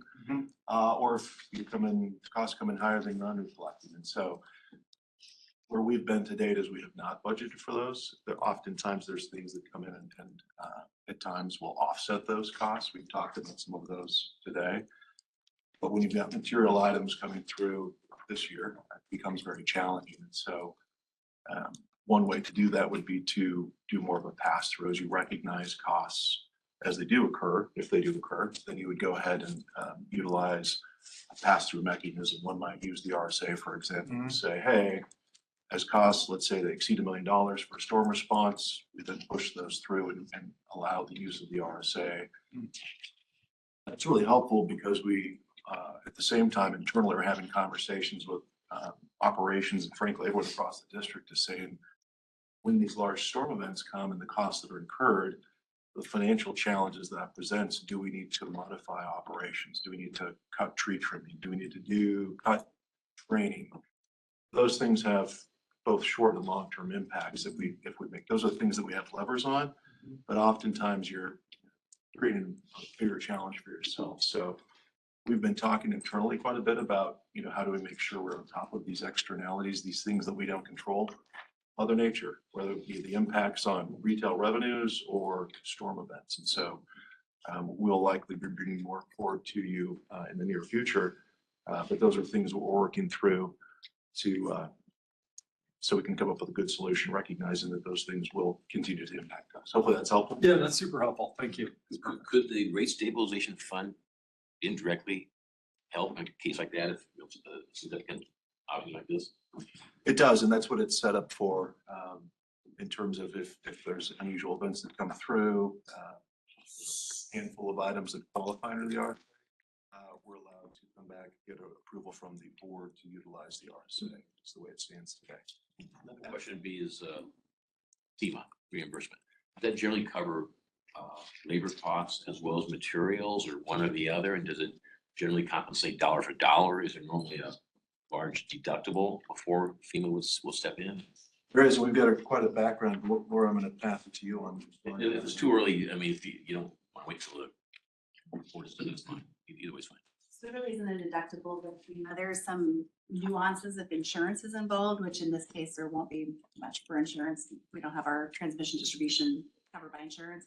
It's usually more of a dollar for dollar. They have some unique requirements around benefit adders, those types of things, but it is usually a dollar for dollar. The standard FEMA reimbursement is 75%. In the past, like last 4 years, we've also had an additional 12.5% from NEMA. We are hoping and anticipating that'll be the same, so we'll have 87.5% of it reimbursed. But as Jeff highlighted, there's a timing component to that. We incur those costs this year. Our accounting requirements don't allow us to recognize that revenue, even if it gets declared a disaster. We have to wait till there's a signed project worksheet, which is kind of like a grant agreement, to recognize that. Unlikely that'll happen this year, so we want to try and match those costs up then, the revenue with that expense. How many of the storms this year are covered by FEMA and NEMA? That's a great question. So far, it's the April storm. So the tornado has been declared a disaster. They haven't declared, there was a string of about 3 storms within a week in May, and then we also had the storm in June. We've submitted all of the estimates to that, and each county has to qualify at a certain level if they have enough cost for it to qualify as a disaster. We've submitted all of our costs, and we're kind of just waiting at this point to see if those will be declared. I have higher confidence though that the magnitude of this storm will be declared. It's just a matter of time before it And gets the winter declared. storm as well? The winter storm does not qualify, no. Okay. Quick observation. We're getting into a lot of really good information. An underlying fact in here is that stability for our customer owners is incredibly important. So when you look at other utilities across the nation, they have different mechanisms, whereas if you have an increase in costs, utilities usually pass those costs the following month through an increase in your bill. So those are ways in which most other utilities handle these variations. And I want to emphasize that that's not what we do. And so that's the reason why you're seeing all of these regulatory accounting, rate stabilization accounts, is because we have the principle of stability, rate stability to our customers. We will, and we have had rate increases, but we try to keep those at a minimum and not very frequent, to make sure that our customers don't see these swing up and down on their bill and their rate. So I'm pointing out the obvious here, but I think it's important to hear that that's a principle underlying all of these conversations. We don't want to do that. When we compare our rates across the nation, are events like that included in those comparisons? Or does that fall outside of their rates, so that wouldn't be tracked? Oh, they're included in that. So the way we compare our rates across the nation is our total revenues divided by the total megawatt hours or gigawatt hours sold. So regardless of where the revenues come from, they're included. So short answer to your question is, if you have a utility in Florida that experienced a hurricane and they get revenues coming in for whatever restoration recovery, that's included in the national coverage. Thank you. Questions? Good, thank you. Thank you.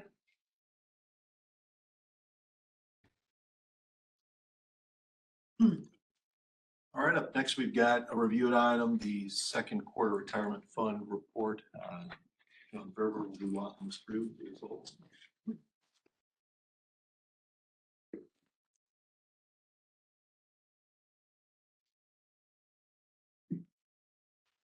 Thank you, Vice President Bishop.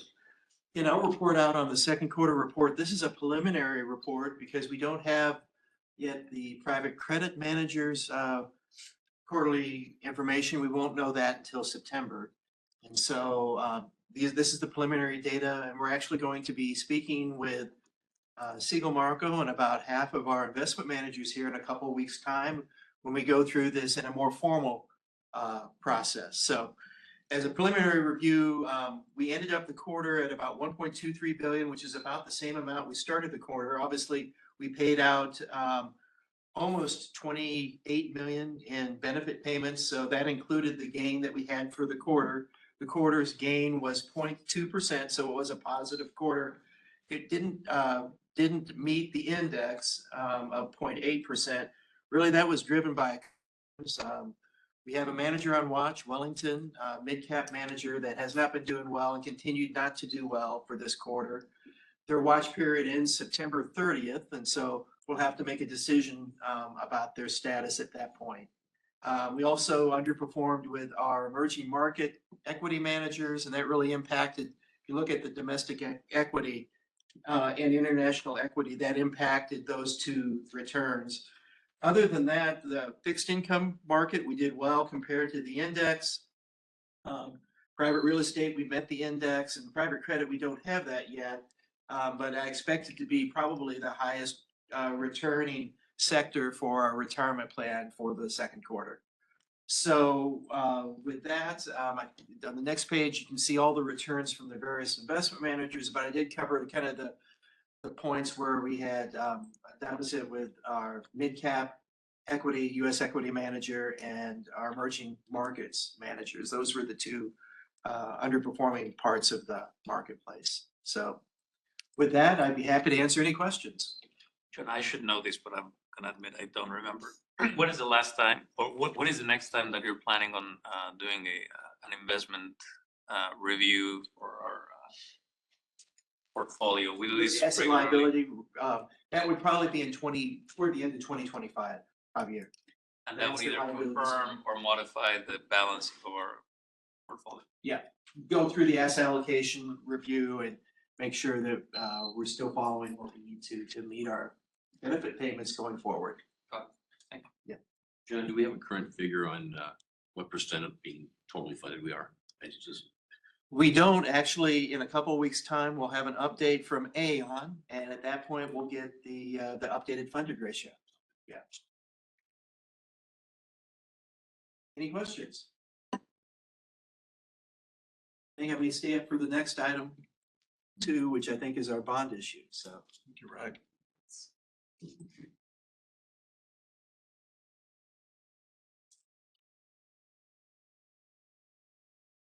Well, the next item, pleased to report, we did sell bonds here. Actually, we priced the bonds at the end of June 26th, and we ended up with selling two series of bonds, 2004 Series A and 2024 Series A and 2024 Series B bonds. If you look at the combined debt issuance, it was a little over $606 million. That was the single largest debt issuance in OPPD's history. Obviously, half of it was tied to refunding.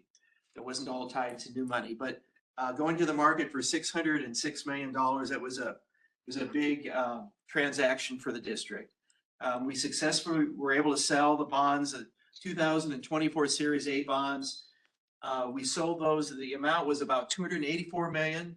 Final maturity was 2054, and the average interest rate was about just under 4.5%, so 4.5%. I would note that we were able to invest the proceeds at over 5%. So we estimate that we're able to actually earn an additional $1 million of additional income above the interest cost on the debt until that money is needed to help pay for our construction program going forward. So that was a real positive impact for us. The second series, the 2024 Series B bonds, went to refund portion or all of 5 different bond issues at the district. There was our 2010 Series A bonds. Those were, you may have heard, called Build America bonds. They were taxable bonds that we had issued in 2010. We got a rebate back from the federal government on those bonds, but in about 2012-13, they reduced our rebate payment back. So the bonds actually became more costly to us. But we were able to refund those successfully here, and they were paid off on August 1st. And then we also refunded all of our remaining 2014 AA and CC bonds and portions of our 2015 Series A and 2015 Series B bonds. The total amount of our 2024 Series B bonds was $322 million. The average interest rate was 3.66%. And so that means that we're able to save the district $11.3 million in future debt service costs, which was about 3.1% savings when you look at the entire transaction. So a very positive impact, debt service savings that can go to support other district costs going forward. So with that, I'd be happy to answer any questions. The bonds did settle on August 1st here a week or so ago, and so the transactions have been complete, and look forward to more transactions in the future. John, if I could Yeah. for a minute, the board gave us authorization, $1.4 billion last year. We're doing our best to utilize that as we continue to, with this issuance, we'll also anticipate another issuance. What time, John? It looks like at the end of the year, possibly the November, December timeframe. I do want to highlight the amount of work that goes into this. It's unbelievable between the amount of work across the district by Treasury. It truly is an all hands on deck effort. Frazier, QTech, the underwriters that we've got, Barclays as well. And so just a ton of work that goes into this, the preliminary as well as official statement. Wanted to also highlight too, the work you guys did in Q2 relative to increasing the bank line of credit, plus our commercial paper program, again, making sure that we've got the right financial needs and tools for us to operate. We got an update from the rating agencies, both S&P and Moody's. We're continuing to reaffirm our AA rating.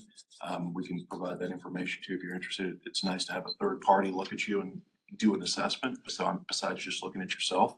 And so again, very strong AA rating from both rating agencies. I do want to highlight just the work you did to clean up the portfolio too. Subordinate debt gone, BAB's gone, reducing the risk to our portfolio, which is fantastic. And then lastly, we had a number of participants at the pricing. Director Booty was in New York, Javier, Brian Adams, Cliff was there as well, witnessing what was going on the day of pricing. And we could go into a long discussion about it, but it was a challenging day out of the gate. A lot of turns along the way, but we ended up getting it across the line. John did a fantastic job and team, and very proud of the outcome that you guys got, because there were a lot of twists and turns throughout that day. So thank you. People got to see how the sausage is made. And it's not pretty, right? It was interesting and then it was boring. It was fascinating to hear the conversation about going to market. Then once you go to market, it's just kind of wait. And we didn't stick around the whole time, but it was, I appreciated the opportunity to be there. Glad you're able to come. Thank you. Craig, movie Trading Places, is that about right? People yelling and throwing paper at each other? Right. That was not it. Thank you, John Ferber, and thanks to your team for all the work that this report, it's just huge. If I may, since you're thanking John, we no longer have Build America bonds on our portfolio, which is enormous. We've been talking about this for years and years and years, not only OPPD, but the industry. And I want to highlight John's work, not only for OPPD, but John has been also leading the Tax and Finance Task Force at the Large Public Power Council, trying to influence regulators and lawmakers in Washington, D.C. to make some of these happen. So it's not only that we refinance and we no longer have PABs on our portfolio, but it's all the work that you did representing public power. I want to acknowledge you. It's a lot of work. You did this to benefit OPPD, but the public power industry as a whole. So thank you. I was part of a team, so thank you. Thank you, everyone. So I think the Finance Committee is complete at this time. Great, thanks. With that, we will take a break for lunch and probably about 12:35. I think I do.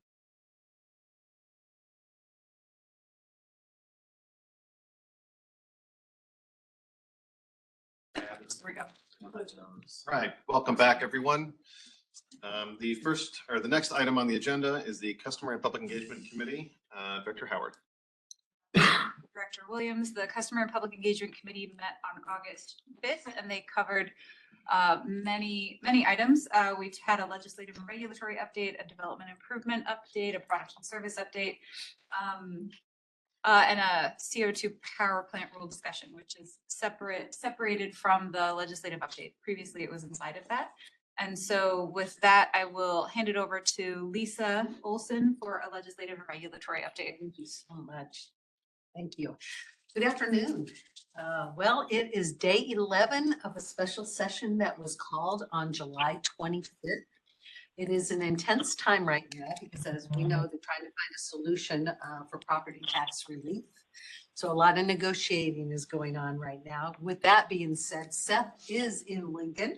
So he is going to be giving our presentation by WebEx. And then we have Brooke here and myself that can answer questions. And I know that Director Howard is well informed as well. So with that, Seth. Thanks, Lisa. Good afternoon, everybody. As you can see on the overview of the special session, this was written before we found out that none of the bills that are actually on here, focusing on the 4 bills currently, that has now switched to LB 34, which is always fun when they change up things like that. So, as Lisa said, been here for a little over a week. 81 bills, 24 constitutional amendments were introduced. We've gone through them all. LB1 was the main vehicle for property tax reform. That was universally opposed. So then they switched to LB9 as the next vehicle, and that one kind of fell apart too. LB2 and 3 are the appropriations bills to help pay for the property tax relief. LB 34 is a Senator Brewer bill, which is not on here or on the slides, is the new vehicle for property tax reform. So we'll kind of go through where that is there. So next slide, please. So LB1 is the main part of this. Like I said, this bill is universally opposed, but LB1 is still the basis for every other proposal that we're seeing now. So that's where we're kind of at still. There's still a lot of, it's still imposing new taxes and limits on local governments and spending growth. The original LB1 had impacts to us that were significant. That has been pared back a lot now. A lot of inputs were taxed, machineries, a lot of pass-throughs for us that we collect from our customers. Taxes on legal services, accounting, engineering, on down the list were included in this first one. The hearing was on July 30th, and we did testify in opposition. Our main opposition that we stated there was, since OPPD doesn't pay property taxes, we pay payments in lieu of taxes, that we didn't see any of the relief from the property tax bill. All we got were the costs that our customers would have to pay. And that was, it was received well, actually. We didn't get a lot of questions, and after the hearing, a lot of senators came up to me and understood, so they knew where we were coming from, so that was good. LB2, like I said, this is where they're trying to figure out what's going on a lot of these things. It's taking unspent funds, it's looking at last year's budget from last session and all those other kind of things and sweeping money in. So we'll see how that one's going to go. They have to get the property tax bill first before the appropriations bills really are really considered. So next bill, please. Next slide. Next bill. LB3, this is where it's more funds and fees that they're going after here. They're just taking cash funds out of wherever they can, increases numerous fees wherever they can. There's a small provision here for the Nebraska Power Review Board that's taking their interest income as well. We were looking at a lot of those kind of things just to make sure and see where we were, but they're being a little tight-lipped on certain things, but we'll keep an eye on that as well. The big thing for us right now is just making sure on the tax side of where we are. Like I said, LB9 was the last vehicle as of Friday when we wrote this. And this was another kind of tailored property tax bill that was going to be implemented over a certain amount of years. It started at 10. They were trying to push it to get it down to 5 to see what they could do with some of those things there, see if that was more palatable. They did end up trying to do that on LB9, but again, it's been universal opposition for everything we've seen so far from every industry in the Rotunda, and it takes a lot to get everyone from the Farm Bureau to the Chambers of Commerce to all the NGOs to the Open Sky, is to everybody has come out in opposition to this, and that opposition has held firm so far. So we'll see how that's going to last going forward. But right now they're debating the bill. Right now it's LB 34, but like I said, it's still similar to what LB1 looked like, which then became LB9, now LB 34. So next slide, please. These are some of the other bills that we saw in there. LB 35 was adjusting the nameplate capacity tax. That's going to come back next session. LB 37 and 38 were shell bills by Senator Kaus. Those are not being used. LB 56 was addressing salaries of certain elected officials in political subdivisions. They had a hearing on this. It didn't go anywhere. So those were all good as well. Next slide, please. LB 58 and 62 are these are solar bills that Senator Wayne put forward. I don't know if he put them forward in a serious way because one of them he already said he was okay if they pulled it. The other one I think we're gonna turn into a study. NPPD and the NPA testified in the neutral position so that we can study how this is going to work. It's about putting solar panels on rights of way, on those kind of things to see if it's even workable. The way the bill first stated was they would put those on there, they would market that power in the Southwest Power Pool, and then use that money for whatever, for property tax relief.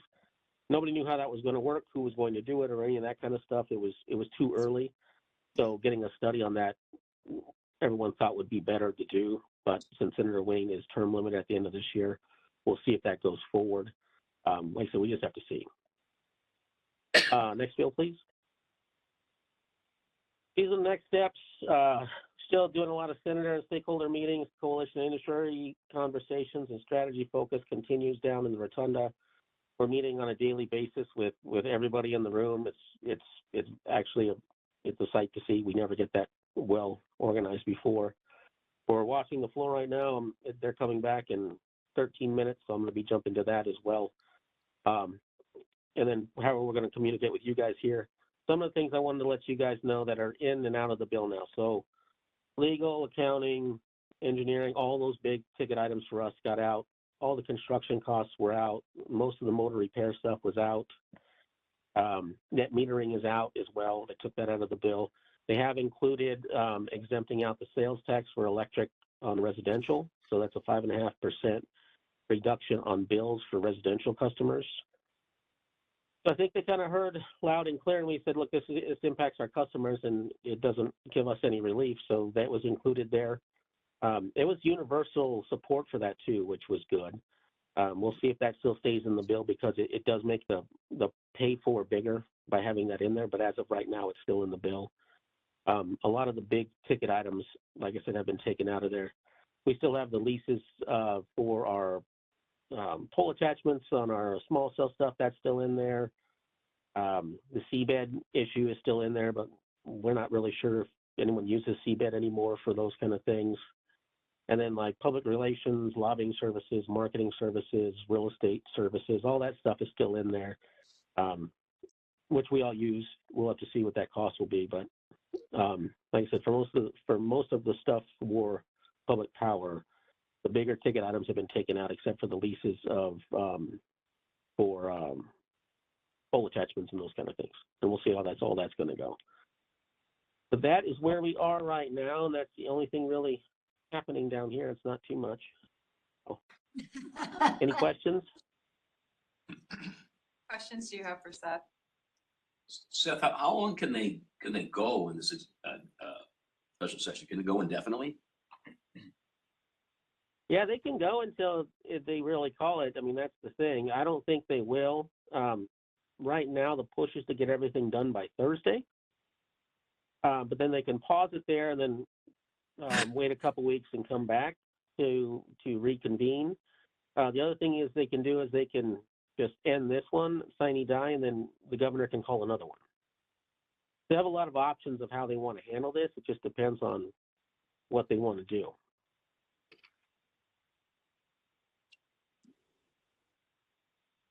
But whatever they do, we'll be down here making sure that we're advocating for our customers. Yep, sure. Thank you, Seth. And I said it in committee, but Seth did a really good job testifying in a not very happy committee. And testified and represented OPPD really, really well. And we were not unhappy with Seth and us, which was a real skill, I would say. Thank you for those comments. Couldn't agree more. All right, thank you, Seth. Thank you, guys. Have fun. Okay, development improvement update with Tim.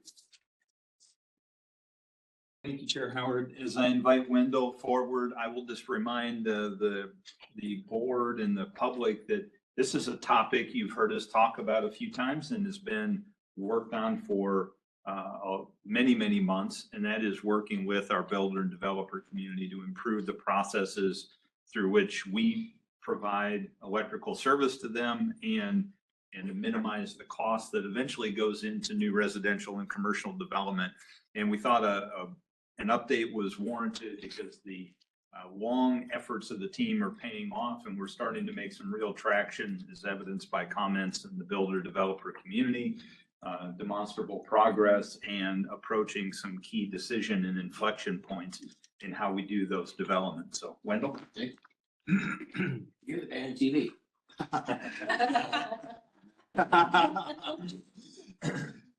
As Tim mentioned, we just want to give you an update. So we came to you in December, kind of gave you a little bit of a picture of some of the things that we had planned. Now we're going to show you just a little bit of things that have actually happened since we met last in December. Next slide. Again, so this started with really just trying to address something that was a bit unusual for us, but exponential growth in the city. And what's unique about Omaha is that through some of the different changes in interest rates and things like that may impact other parts of the country, we're really not seeing any let up in development and construction, new projects in our area. So this is still a prevalent issue for us. And the changes in the different design strategies have also changed quite a bit. But as we try to find ways to improve our processes and meet the needs of customers, we're also probing and looking for mutual benefits. And so the goal of any of the decisions we were making is to make sure that it's a win-win opportunity for both us and the community at large. Next slide. We've had a tremendous amount of outreach. We talked to customers, developers, builders. We've had them in small groups, in person. The executive team has been engaged in those conversations. Many of you have had some conversations as well. But in addition to the ones that we started with, we've also had some other conversations with some of our city jurisdictions and some of our policy changes to make sure we're in alignment with platting laws and some of the ordinances that they have. We've met with some of our utility partners. There are challenges with timing and construction coordination. So we wanted to make sure that we included them in these process improvements. And then there are communication companies, as you're aware, there's projects going on all over the city. And some of these changes will impact how they execute their business models as well. The one piece in there that I wanted to highlight is that we've always had builder developer meetings. We've made a concerted effort to have a large group session every quarter.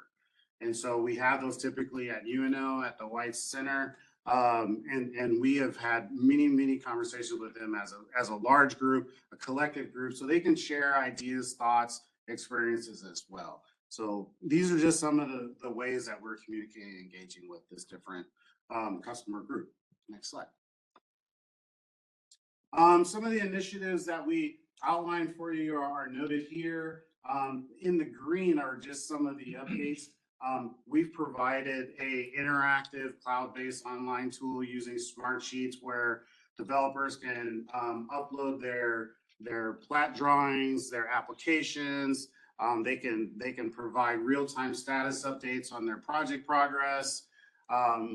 There's a prioritization of work as well. In construction, the queuing process can move very dynamically depending on how fast these different developments are progressing. So we try to give them at least a sign that shows, hey, your project is here in our whole portfolio of other projects. So we do that as well.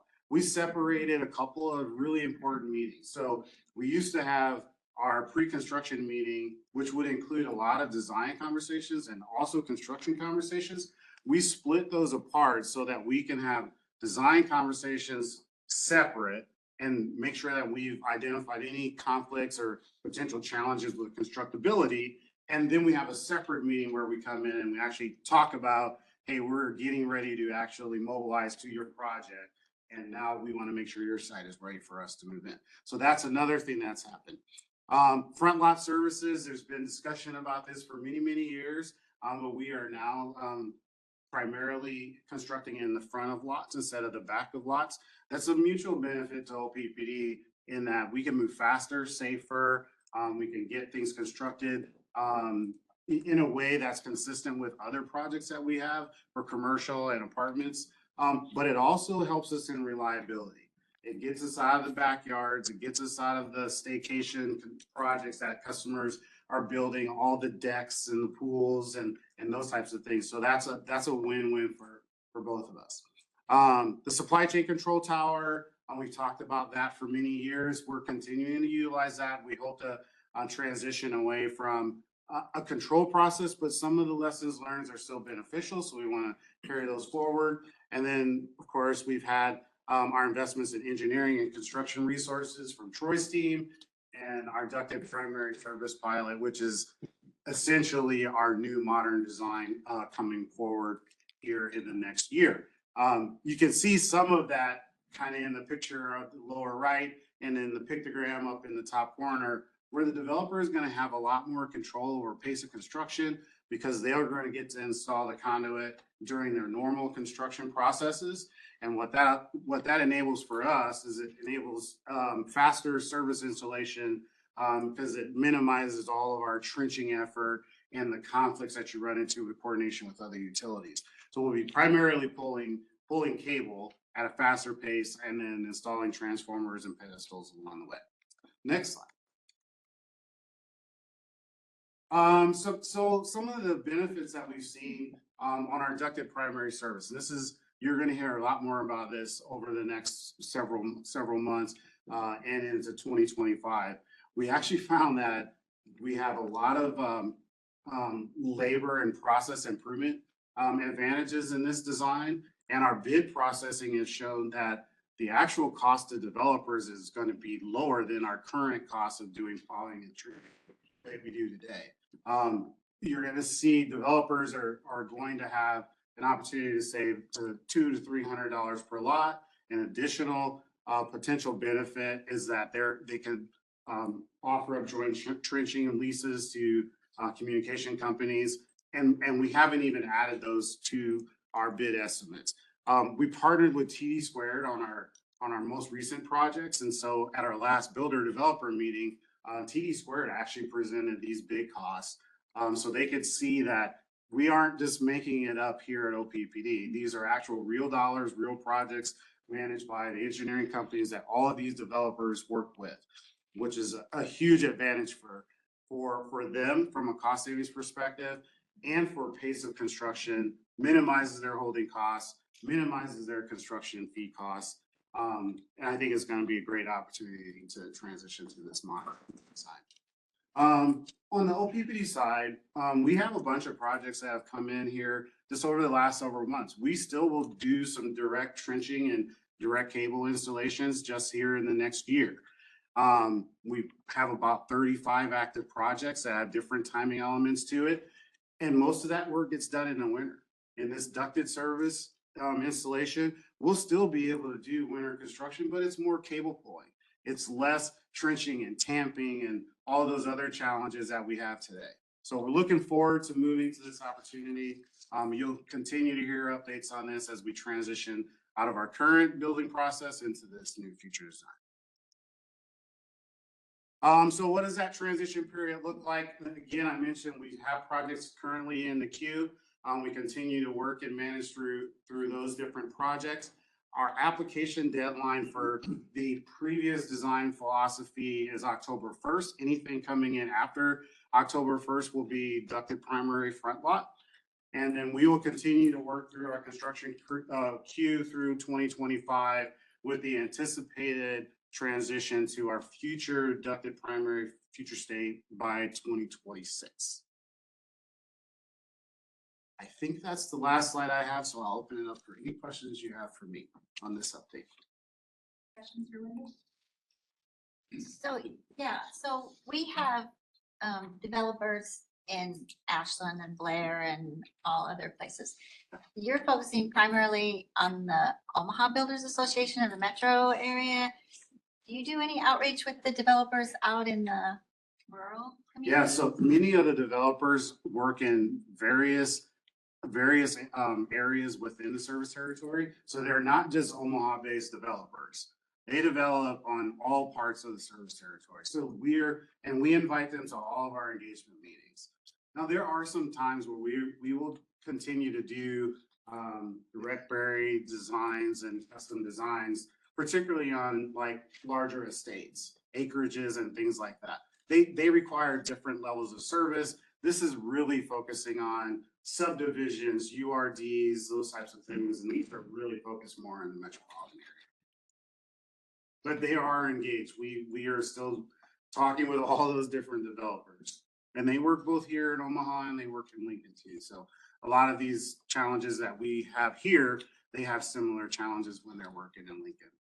How are you making sure that you're including all the developers across the district? I guess I just texted a developer in Ashland and he said he never heard of any of this. So how are we outreaching? If you have contact information on a developer that's not included in our builder developer meetings, please let us know and we will include them. So there's no exclusions. If we don't know them, they just haven't really been tuned in the projects that we're working on. A lot of our rural development projects are handled by my other part of my team, and that's my electric service designer groups. And so my electric service designers are more intimately engaged in those types of projects. Okay.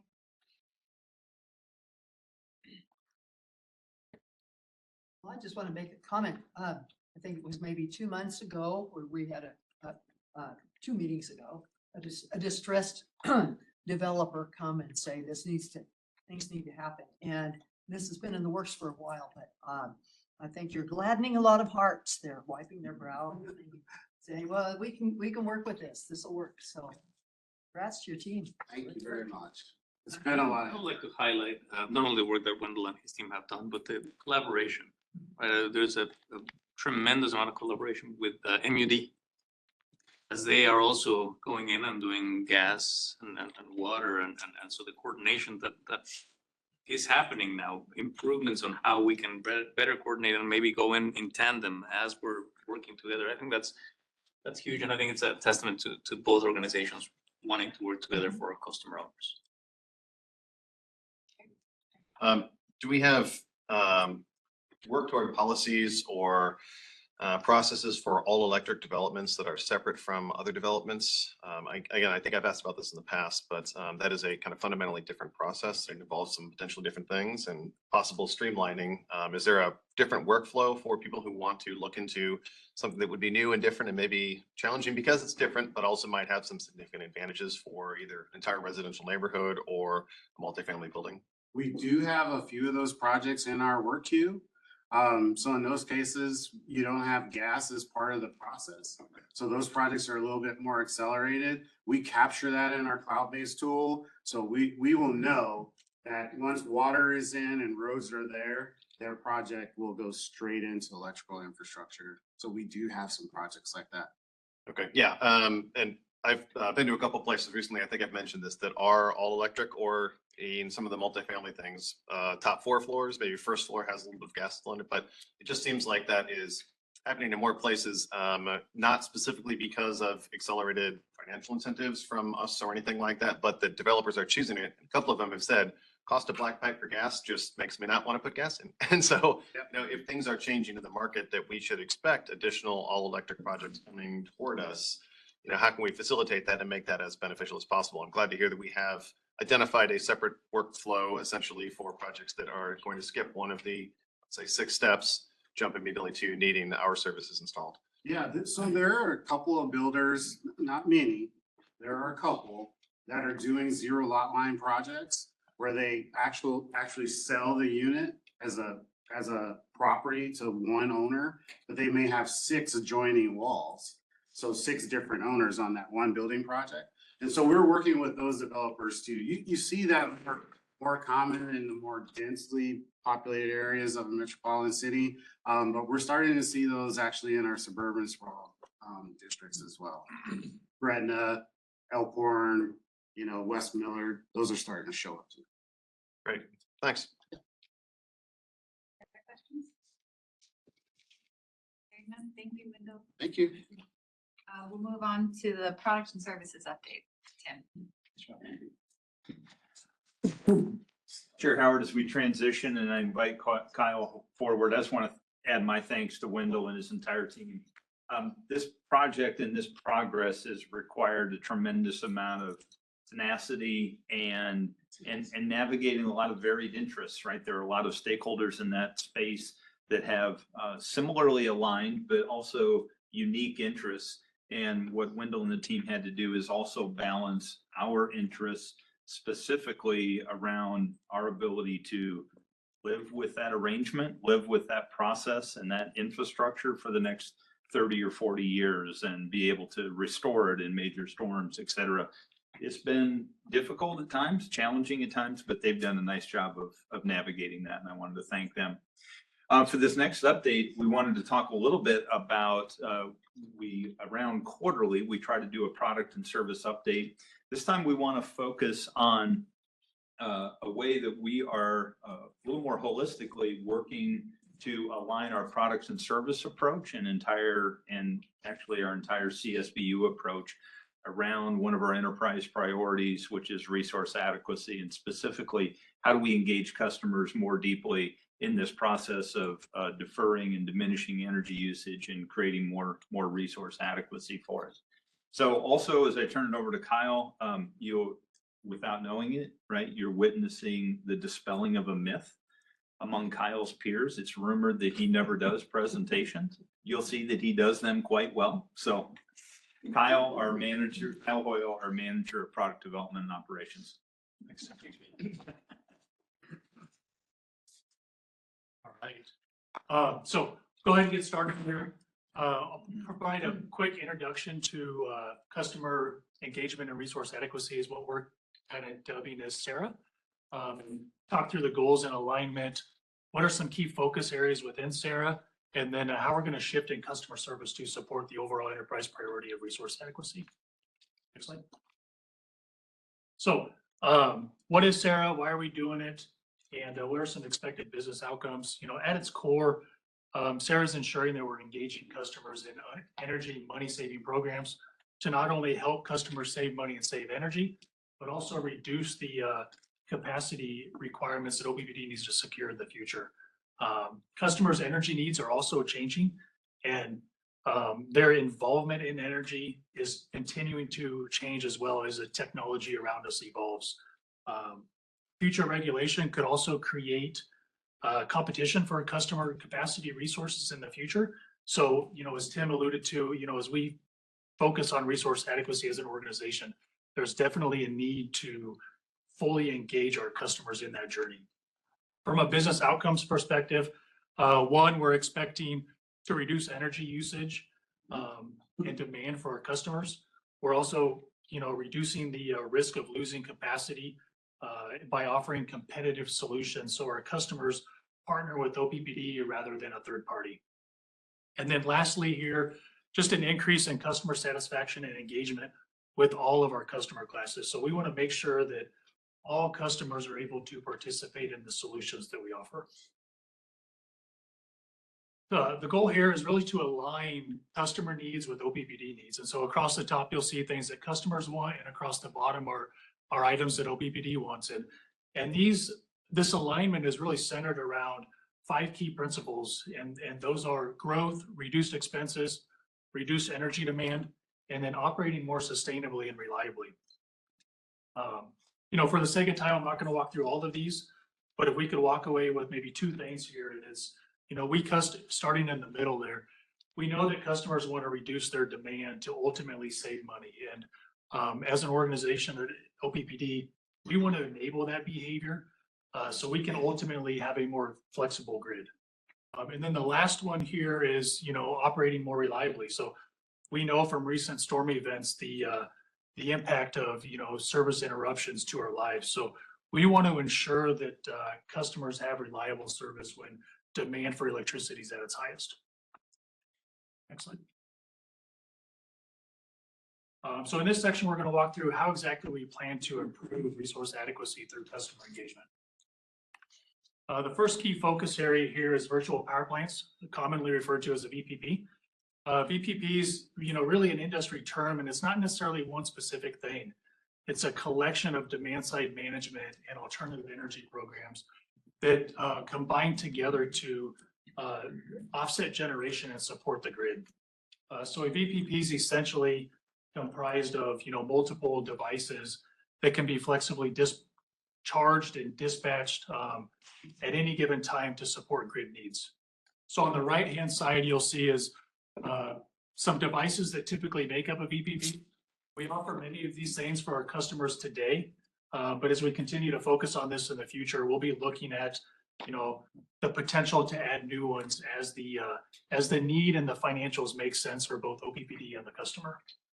We'll also make sure that we have the right infrastructure and systems in place to maximize that growth and operate our programs more effectively. Excellent. Second key focus area here is energy efficiency. Many of us here know and understand the importance of energy efficiency and how that helps customers save money and save energy. So for the sake of time, the key here is really that these energy reductions add up over time, and the benefits can be realized for many years. These reductions also reduce the resource requirements OPPD needs to obtain, and it provides a long-term solution to customer demand reduction. With this focus area, we'll continue to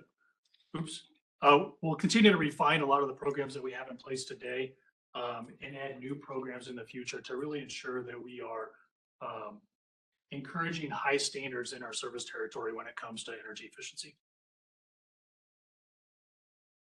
Excellent.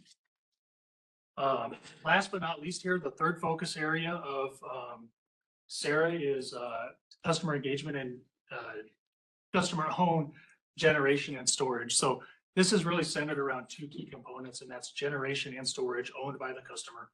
And this could be, customer owned solar systems that sell energy produced to OPPD. It could also include partnerships with customers to remove any barriers of installing solar on the rooftops. And this item here really supports a lot of our OPPD's Power in the Future 2050 goals. On the storage side of it, so this is when customers use battery storage to supply the capacity to serve their own needs when demand for electricity is at its highest. And really, this is kind of where this item intersects with the VPP, because then that battery becomes dispatchable to help support the grid. Excellent. So now that we've shared a little bit about how we're going to solve for Sarah, so how does this change our approach and our relationship with customers in customer service? So as we look at shifting our focus in customer service, there's really three key items here. First one is continued product and CX refinement.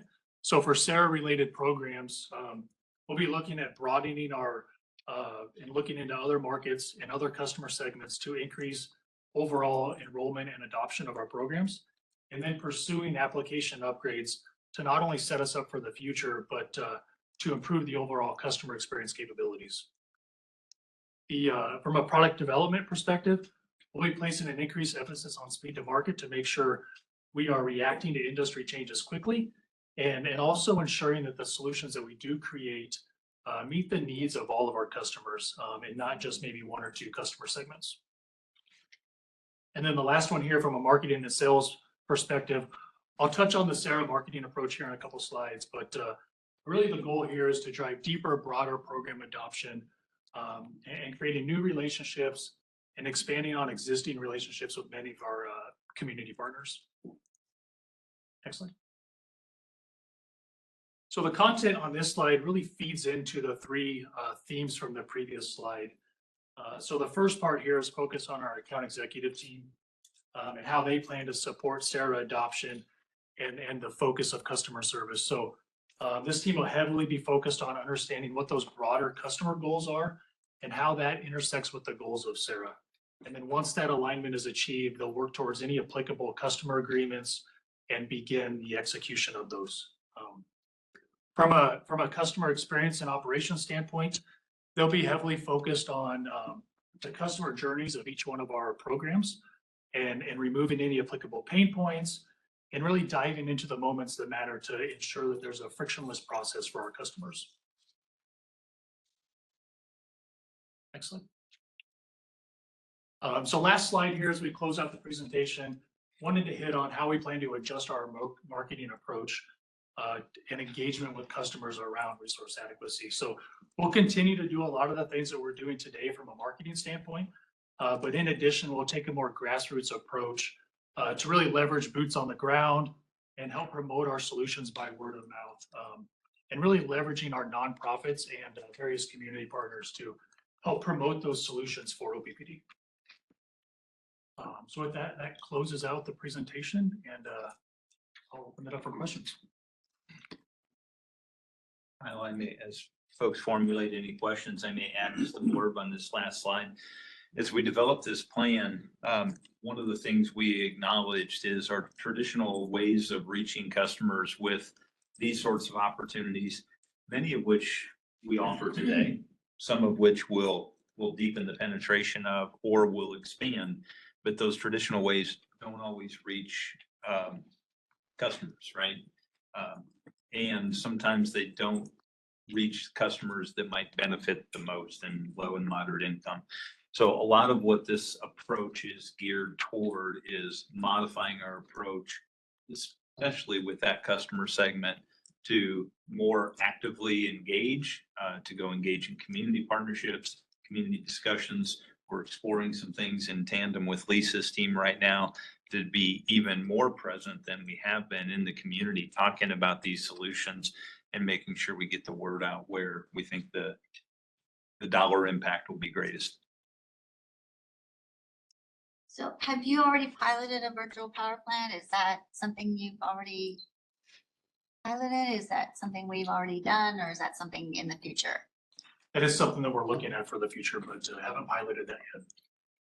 So that is a specific ask I have the team is that and just to give you an idea, I just spent the last 48 hours in meetings with colleagues of CEOs of very large investor-owned utilities and public power utilities. The two topics of discussion were resource adequacy, generation transmission mostly, either building more, keeping existing. How do we solve that issue? And then the other one, super important, was the customer's participation. It was all about virtual power plants. It's about customer solutions that are seeking not just customer engagement, which is super important, the customer engagement. Of course, without that, you can do these, but it's with a very clear eye on saving kilowatt hours and kilowatts. How is that solution really helping address the resource adequacy conundrum that we as a nation have? The lack of transmission infrastructure investments that these type of solutions may need make them very attractive to large utilities.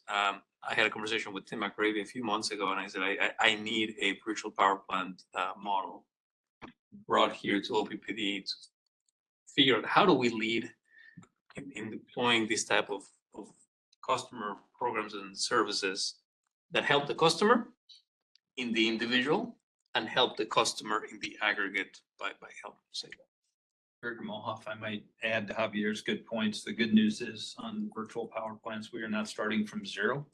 Right? When we talk to other utilities that operate virtual power plants, many of the components, right, that it's a suite, it's a term, if you will.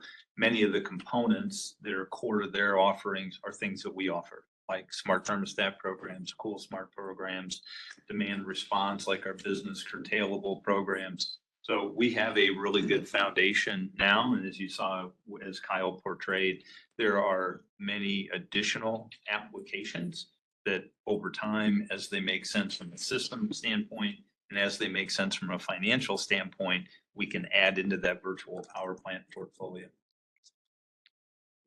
May I add, it wasn't a pilot, but Winter Storm Jerry really showed how community cooperation and assistance got OPPD through that difficult time. I think you said that the curtailable and all that was equivalent to an 80 megawatt power plant. So it's not, it's, we have goodwill, we have cooperation, we have, if it's a win-win thing, it will be very helpful. It will be, and I think in the words of one of my colleagues that I mentioned earlier, what she was saying is like, we're not strangers to doing these things. Can we do this on a repeated basis and not wait until the traumatic storm, winter storm happens, but can we trigger these 50, 80 times over the year? Does this become now part of our regular operation at OPPD? And I think that is the challenge here, in that we have some of the elements. How do we turn this into a bigger thing that can be repeated? It's a tool that we use constantly. But yeah, thank you for that. What are the keys to success? Do we have a sense for what's gonna allow us to go from the current version to something that's repeatable and reliable? I think it's a great question. Lots of elements in here. One is focusing our resources. There will be very likely customer solutions and services that we used to offer in the past that we're probably not gonna offer as much, or we're not gonna focus on as much if they're not delivering this type of service and outcomes. That's one of the things that we need to do, is really focus our existing resources in these type of solutions. The other one is the investments we're making today on AMI, and you're about to hear about an update on the AMI ecosystem.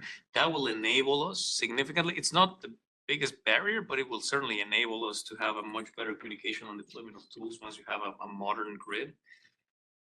But frankly, it's going to be investments either from the public, from the private customer owner, and investments from the utility to figure out, are there business models for us to subsidize some of these, for example, a battery array, a solar panel.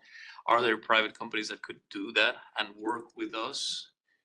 Either way, it's going to help us save money by not having to build additional megawatts of peaking of capacity. And I think that the ultimate solution is going to vary depending on the type of partnership we get. But I think that there are many options. Many other utilities are exploring, and we're not starting this from scratch. And we're learning those lessons and figuring out what works best for OPPD. The one thing in my mind is clear as CEO of the organization is this is a must-have. It's not a nice to have. It's not a, hey, we'll wait for the customer to help us. No, we will design these, and we will be more aggressive than we have in the past to really extract customer satisfaction, kilowatts and kilowatt hours saved, all at the same. Cuts across multiple SDs. Correct. In that sense. Great. Yeah, well, on that note, I think we've had some discussion about storm response. I think the potential resilience benefits from beneficial electrification, customer-sided resources are extremely significant. I think no one would be surprised to hear me say that it would be difficult for me to overstate my interest and support and excitement about this type of work. I've participated in basically all types of beneficial electrification over the last 10 years: solar, EV, heat pump, water heater, induction cooking, batteries in my own home. So yes, I'm thrilled. I look forward to hearing more about this, and kudos to the team who put that title on there. And I did not look into that before today, so this was a very exciting presentation for me to hear from you. I know someone who's enjoying a lot of reliability because that someone has solar panels and batteries. Yeah, they are great. If anybody has questions, let me know. Tours available on request. Yes, love it. Thank you to the team for this. This is super exciting for me. Thank you.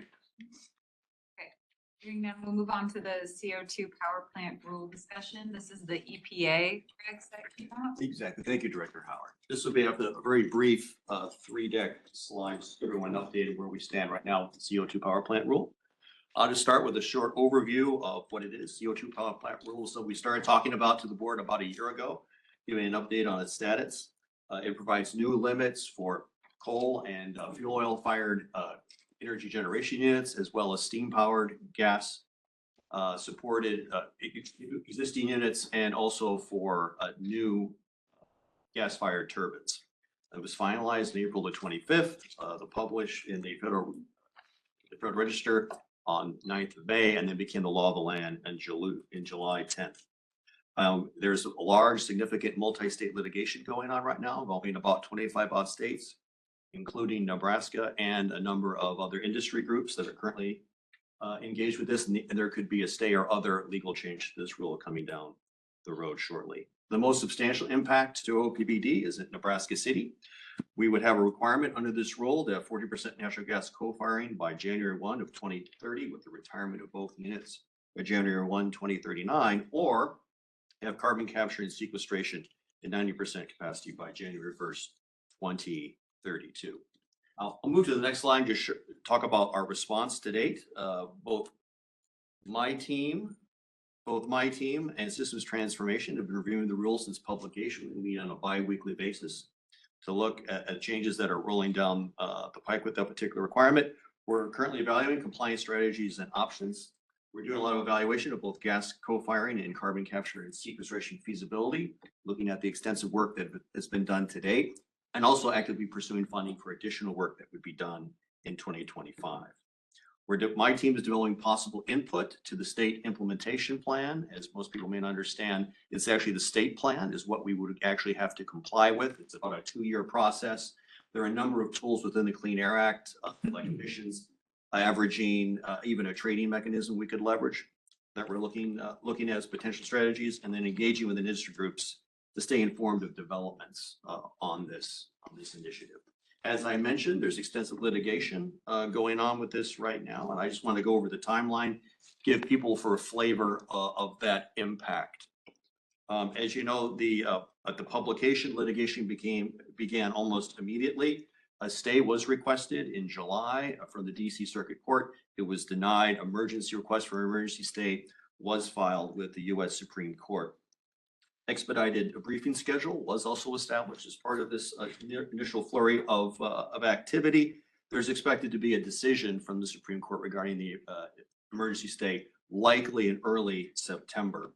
Briefings on to the DC Circuit Court on this matter will continue through the balance of the year, with that being finalized by the Christmas timeframe. Starting off the beginning of next year, petitions for something called a writ of certiorari, which essentially a request for a review of the overall ruling, would go to the Supreme Court. And by June of 2025, the Supreme Court is expected to make a decision with regard they will hear arguments. The arguments would take about a year. So we probably have an answer affirmatively by mid-2026, perhaps first quarter of 2026. If the rule or portions of the rule are stayed, all of the deadlines would move forward in time with this particular initiative. And there are components of this that could be stayed, components that may not. We, of course, won't know until the legal work is sorted out as we begin to move forward.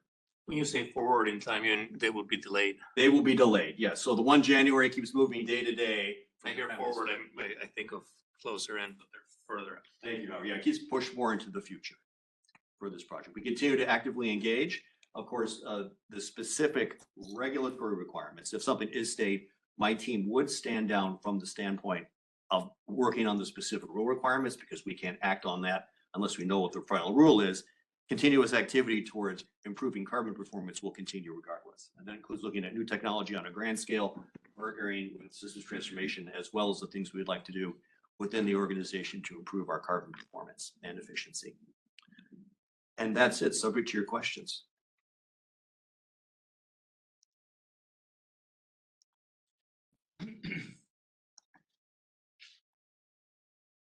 Perfect. Great, thank you very much. Before we move on though, because this is an evolving issue, what is a good timeline for the board to get updates on what's happening with these regs? What would you like? Maybe at the bullet points there. When the information comes in. You want it? Yeah. Do you want it quarterly? The CPE, and then if something has happened, then we can bring it up to the board. It's working. Yeah, sorry. Want someone else to go? This, I mean, the key milestones, right? Like, if Right, there's something right. significant that happens, Yeah, it's gonna affect our planning, our activities, then I For sure. want to right away. Okay. So I think some of it could also be in our regular emails that we get, Yeah, just yeah. like, here's what's going on, here's an update on the latest. And then CPE can sift through, if need be, to determine whether or not it needs to come to the full board. Yeah. How's that? That sounds good. I think it's so impactful. I don't want it to like fall off the radar. Yeah, for sure. I can't imagine Cliff's gonna let it fall off. No, you'll know right away. I don't want it to fall off. I know it won't fall off cliffs, but I don't want it to fall off. Sure. Yeah. When we do updates about generation and demand on a regular basis, perhaps this could not be a supplemental significant update, but at least a bullet point to remind us where we are in the process. Maybe there's like a slide that could be included in those presentations that we could say, here's where we started, here's where we are now, here's where we're going, just to keep us kind of tracking that, because the implications, as you said, from to existing generation and potential future generation from this ruling would be significant. So as we have those discussions, just a reminder of, hey, by the way, there's this thing happening on the 24, 5, 6 timeline. That's how it got threaded into our SD7 conversations over the last 2 months as well, right? It's thinking about yeah. So yes, I agree with you. Does that seem reasonable? That seems reasonable. The only thing I would add is yes to all of that. And then of course, as this continues to evolve and all these different stages, there will be a place for us to report these when we talk about SD4 reliability, how this is affecting or not, and then SD7, SD9. So it touches many SDs, and I think that those are additional touch points for update. So what are we doing? Just so that I'm really clear. I heard Craig say. Key milestones. Yeah, key milestones. Milestones, Meaningful. CPE, Yep, CPE. And then, Board of Directors updates. If it's just a slow, steady burn. perfect. If it's not consequential, then just tell me via email. Okay. And then it'll be threaded through In systems. SD reports and some systems discussions. So I think there are multiple ways in which we'll keep it on the forefront. I just want to keep track of the part that I'm in charge of. Sure. Perfect. Okay. Thank you, Cliff. And the CPE rests. Thank you. Okay. CPE done. Next is the Systems Management Nuclear Oversight Committee, Dr. Moody. Yes, let's go. So we're going to adjust some things here because Mr. Underwood needs to go. He's got a prior engagement. So we are going to, if you're keeping track at home, we're going to talk about the Southwest Power Pool policy update first. Then we're going to talk about AMI. And then we'll go back to the top and do chair's report, nuclear oversight, and transmission. So Southwest Power Pool. Thank you very much, Director Moody. Like Craig said, it's Brad Underwood, great to be here. Real quick, we want to spend a little bit of time discussing what's going on with our RTO down in Arkansas, the Southwest Power Pool, if you're not familiar with the slang. A lot of our energy market policy is really governed by FERC and administered by the RTO. And so the RTO is having some significant conversations around policy changes. And we've had, thankfully, some board members who've been able to join us the last few quarters down in the respective locations of the member committee meetings and many times the RSC meeting, the regional state committee. So we'd like to touch real briefly on 3 subjects that will impact us. There's a lot of information on the slide for 2 reasons. One is education, but 2, so that folks really have a better understanding for the types of complex environments that we operate in. Sometimes our limited ability to control those. We can influence them, we have limited ability to control it. So I'm not going to hit everything on the slides, but I'm going to hit the major items. So the first item here is a DISIS. So we go to the next slide, please. If you don't know what DISIS is, you're in good standing. DISIS is a definitive interconnection system impact study. And really we do this for 2 types of assets: thermal generators, so an asset that produces electricity using steam or combustion, and renewable generators. And we do a system impact study both so the transmission owner knows what to expect. This is a safety spirited rule, so that the outcomes that we get from interconnecting different types of assets don't cause any unintended consequences. If you've been with us for some time now, you will recall that we're waiting a substantial amount of time for our system impact studies for GIAs or the DISIS process. It's 4 to 5 years. Many times we can't wait 4 to 5 years to make decisions and to build things. So this is a high magnitude issue for organizations that are serving load. So let's go to the next slide. If you'd like to interconnect the transmission system, you can enter an application into what's called clusters. So they batch the studies, they look at all the resources in those studies, so study clusters, and then they simulate the impact on the system. and they identify new infrastructure that may or may not need to be built. This is how it's been working for the last few years. Shortly after one cluster closes, another cluster opens, as you might imagine. And so at any time, you can submit an application to interconnect a generator to serve your customers that need it. There's quite a backlog here, and the RTOs across the country are looking for ways to expedite this queue, these large volumes of resources that are stuck in study mode. And the expedition of these studies hasn't really worked well. Hasn't gone the way everybody's wanted them to go. So we're looking at another change for the interconnection process. So let's go to the next slide. And what's been proposed and what passed the RSC and the member committee vote last week was a few changes. So one of the changes is they're going to delay the start of the study of the 2024 cluster. The primary reason for that is they're going to leave it open longer. So the predetermined date that cluster closes, they're going to leave it open longer. And they're going to allow more time for people to get in. At the same time, they're not going to do a cluster in 2025. So that's significant. And part of the reason we're here today, and I appreciate the time, Director Moody, is to be able to try and make the invisible visible for why our business is becoming more complex and more difficult. This is one of those things. So what do we get for the delay? Why would we do this? Great question. The intention behind the delay is to get more time to clear the backlog queue.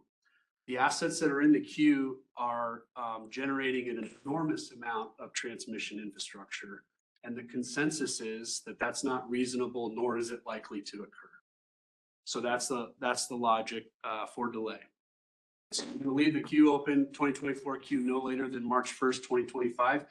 We do anticipate to place applications in the queue. We are going to have to work a little bit harder than we were previously anticipating in order to hit that March 1, 25 date. So that's the implication to us. And if it's okay, I'll clip through the two other policies and then we'll maybe have some dialogue. Brad, real quick, on the things we are anticipating submitting, is there publicly appropriate information based on past discussions from resource planning that would be looking at that March 1st, 2025 timeline? Resources that we would have approved perhaps in 2023, are we anticipating submitting those into that 2025 pool, or what are the implications that we are? We have some applications that are in the queue. We may or may not submit more, if that's the root of your question. There are certain things you have to do to be able to put an application in. You have to satisfy certain criteria, and we're working to satisfy. So one of the unintended consequences of extending this longer and then not having a queue in 2025 is that then you're going to have a lot more people than whatever they were going to put in 2025, they're going to put it in 2024. So the unintended consequence is, while it's creating time and space margin for SPP to process current queues, these may create another big wall of requests coming in, and they'll have to still clear that queue. I think there's an opportunity for us to enter new applications for generation interconnection, but we won't be the only ones. I expect everybody else is going to do the same. Sir, I know you're going fast, but is there a skin in the game situation here where if you're going to put a request in that there's like, here's a deposit? Yeah. That is going to minimize the wave that you just described? There's an application fee, there's a fixed fee piece to it, and then there's a cost that you bear as an applicant relative to the size of your project. Those have been revisited over the prior years. They may get revisited again. And it's a good question because it illustrates kind of the totality of efforts going on to try and right this ship. And this is one of many good faith efforts to clear the queue. SPP has added resources, more planners, more computing power, more contractors. They've increased the fees. Yeah. I think the other pieces that we're looking at, having a different way for us to run the studies. To have studies that can run in parallel, that could help significantly. This is just one of the other measures. It's probably not my favorite measure, because it delays things and it, in my mind, may create issues in the future. There's other efforts underway to improve this. So thank you. Sorry, what are the implications for things that are currently in the queue awaiting finalization? We're hoping they're studied faster and the results are distributed soon. All else being equal, this helps our Turtle Creek and Standing Bear Lake Station. Great, glad to hear it. Platteview as well, I believe. Platteview, so. Yes, sir. Yep. Yep. Okay. So the second item, so sub-regional cost allocation, you might be 2 for 2. I wouldn't expect you to know what this is, neither would I expect you to know what DICE is. So there's some images in the coming slides, but many of you will recall about building transmission in SPP. Depending on the voltage, it can be subsidized. And so this is affecting that process. And basically what's occurring is they're revisiting the geographic footprint for the respective pools, for lack of a better term in SPP, for how transmission is subsidized across that sub-region within SPP. And so as those pools change, the cost implication to us can change. So let's go to the second slide, please. The projects between, I'm gonna go to the second bullet point, 100 and 300 kilovolts are 67 and 33% of regional cost subsidized. Projects below are zonal to allocate 100% to the zone. And today there are 19 zonal allocations. So let's go one more to the next slide. Here are the proposed changes. And this shouldn't mean anything to you other than depending on where these demarc lines are drawn will affect the amount of costs that we pay for other projects because we benefit from regional transmission that's built. We can move power around the region more efficiently. We get reliability improvements. But depending on where the sub-region is drawn will affect the implications for us. Go to the next slide. Why am I here? If I just said it in one sentence, we expect the redrawing of sub-regions to put cost pressure on OPPD. We don't know what that magnitude is, but when we redraw the lines, we expect that our cost allocation will likely increase. We believe it to be relatively modest in the grand scheme of things, but in an environment where we're building generation and we're building infrastructure to give our customers more perfect power and better information during outages, this would be one of those things that we're going to have to manage in addition to those other cost updates. And I'll go for the third one if that's okay, Director Moody. So resource adequacy policy update. The first two in front of the left, we've talked about these in the past, but performance-based accreditation and effective load carrying capability. These are robust words to describe a meritocracy. So those resources' ability to serve load is how they are accredited. And that's a very pure way to look at accreditation. Those two things are with FERC. And that's this, I think the second or possibly the third time they've gone to FERC to get those approved. And so we're still waiting on those. We're planning for those changes to be put in place. But how our resources are accredited will affect our ability to substantiate that we actually have enough resources to serve our load. And we've been planning on this for a number of years. The demand response policy, you heard the last conversation around virtual power plants and conservation and how can we optimize the relationship between utilities and the customer to get the best outcomes for everybody. This is advancing, but it hasn't advanced as quickly as the accreditation methodology, the first two to the left of the demand response policy, and we should get some clarity on this relatively soon. Two of the big ones, and the last two that I'm going to talk about are the planning reserve margin and the fuel assurance. So I'm going to start with fuel assurance. It's a little bit of a confusing title, but fuel assurance effectively requires that in the 3% of critical load hours. So if you remember in this last winter storm, those 3 hours that had the highest load on our system, our resource performance from an accreditation perspective will drive whether the accreditation goes up or whether the accreditation goes down. And that's the meritocracy of it. So if your resource is performing in your peak 3% load hours, you're going to get a higher accreditation than if it's not performing. So that'll incentivize maintenance, It'll incentivize other asset retirement decisions that may need to occur. And that's overall a really good thing for the system, to get more predictable generation and to count on it more appropriately. But it's a little bit of a confusing title, at least for me. I always say it's confusing and they just tell me I'm not smart enough. So the planning reserve margin, the last one, the PRM, this is probably one of the more significant items on here. The PRM was approved. Director Spurgeon was there with us, the RSC and the member committee, the two most influential bodies at the Southwest Power Pool. They took the PRM up to 16% in the summer and 36% in the winter. The winter is a significant jump. And the good news for us is that we've been monitoring this and we've had some level of foresight as we announced our new resource plan. So it puts us generally in a good position to be able to do this. But the 16% PRM is going to be enforceable in the summer of 2026. And the winter PRM will be enforceable in 26 and 27. So the challenge to load responsible entities is to be able to build or acquire those resources to be compliant to serve your load. We're going to hear a lot more about this in the years to come, the level of difficulty associated with this. But it did happen and it's going to go off to FERC and we'll have to monitor that process. And the current levels are?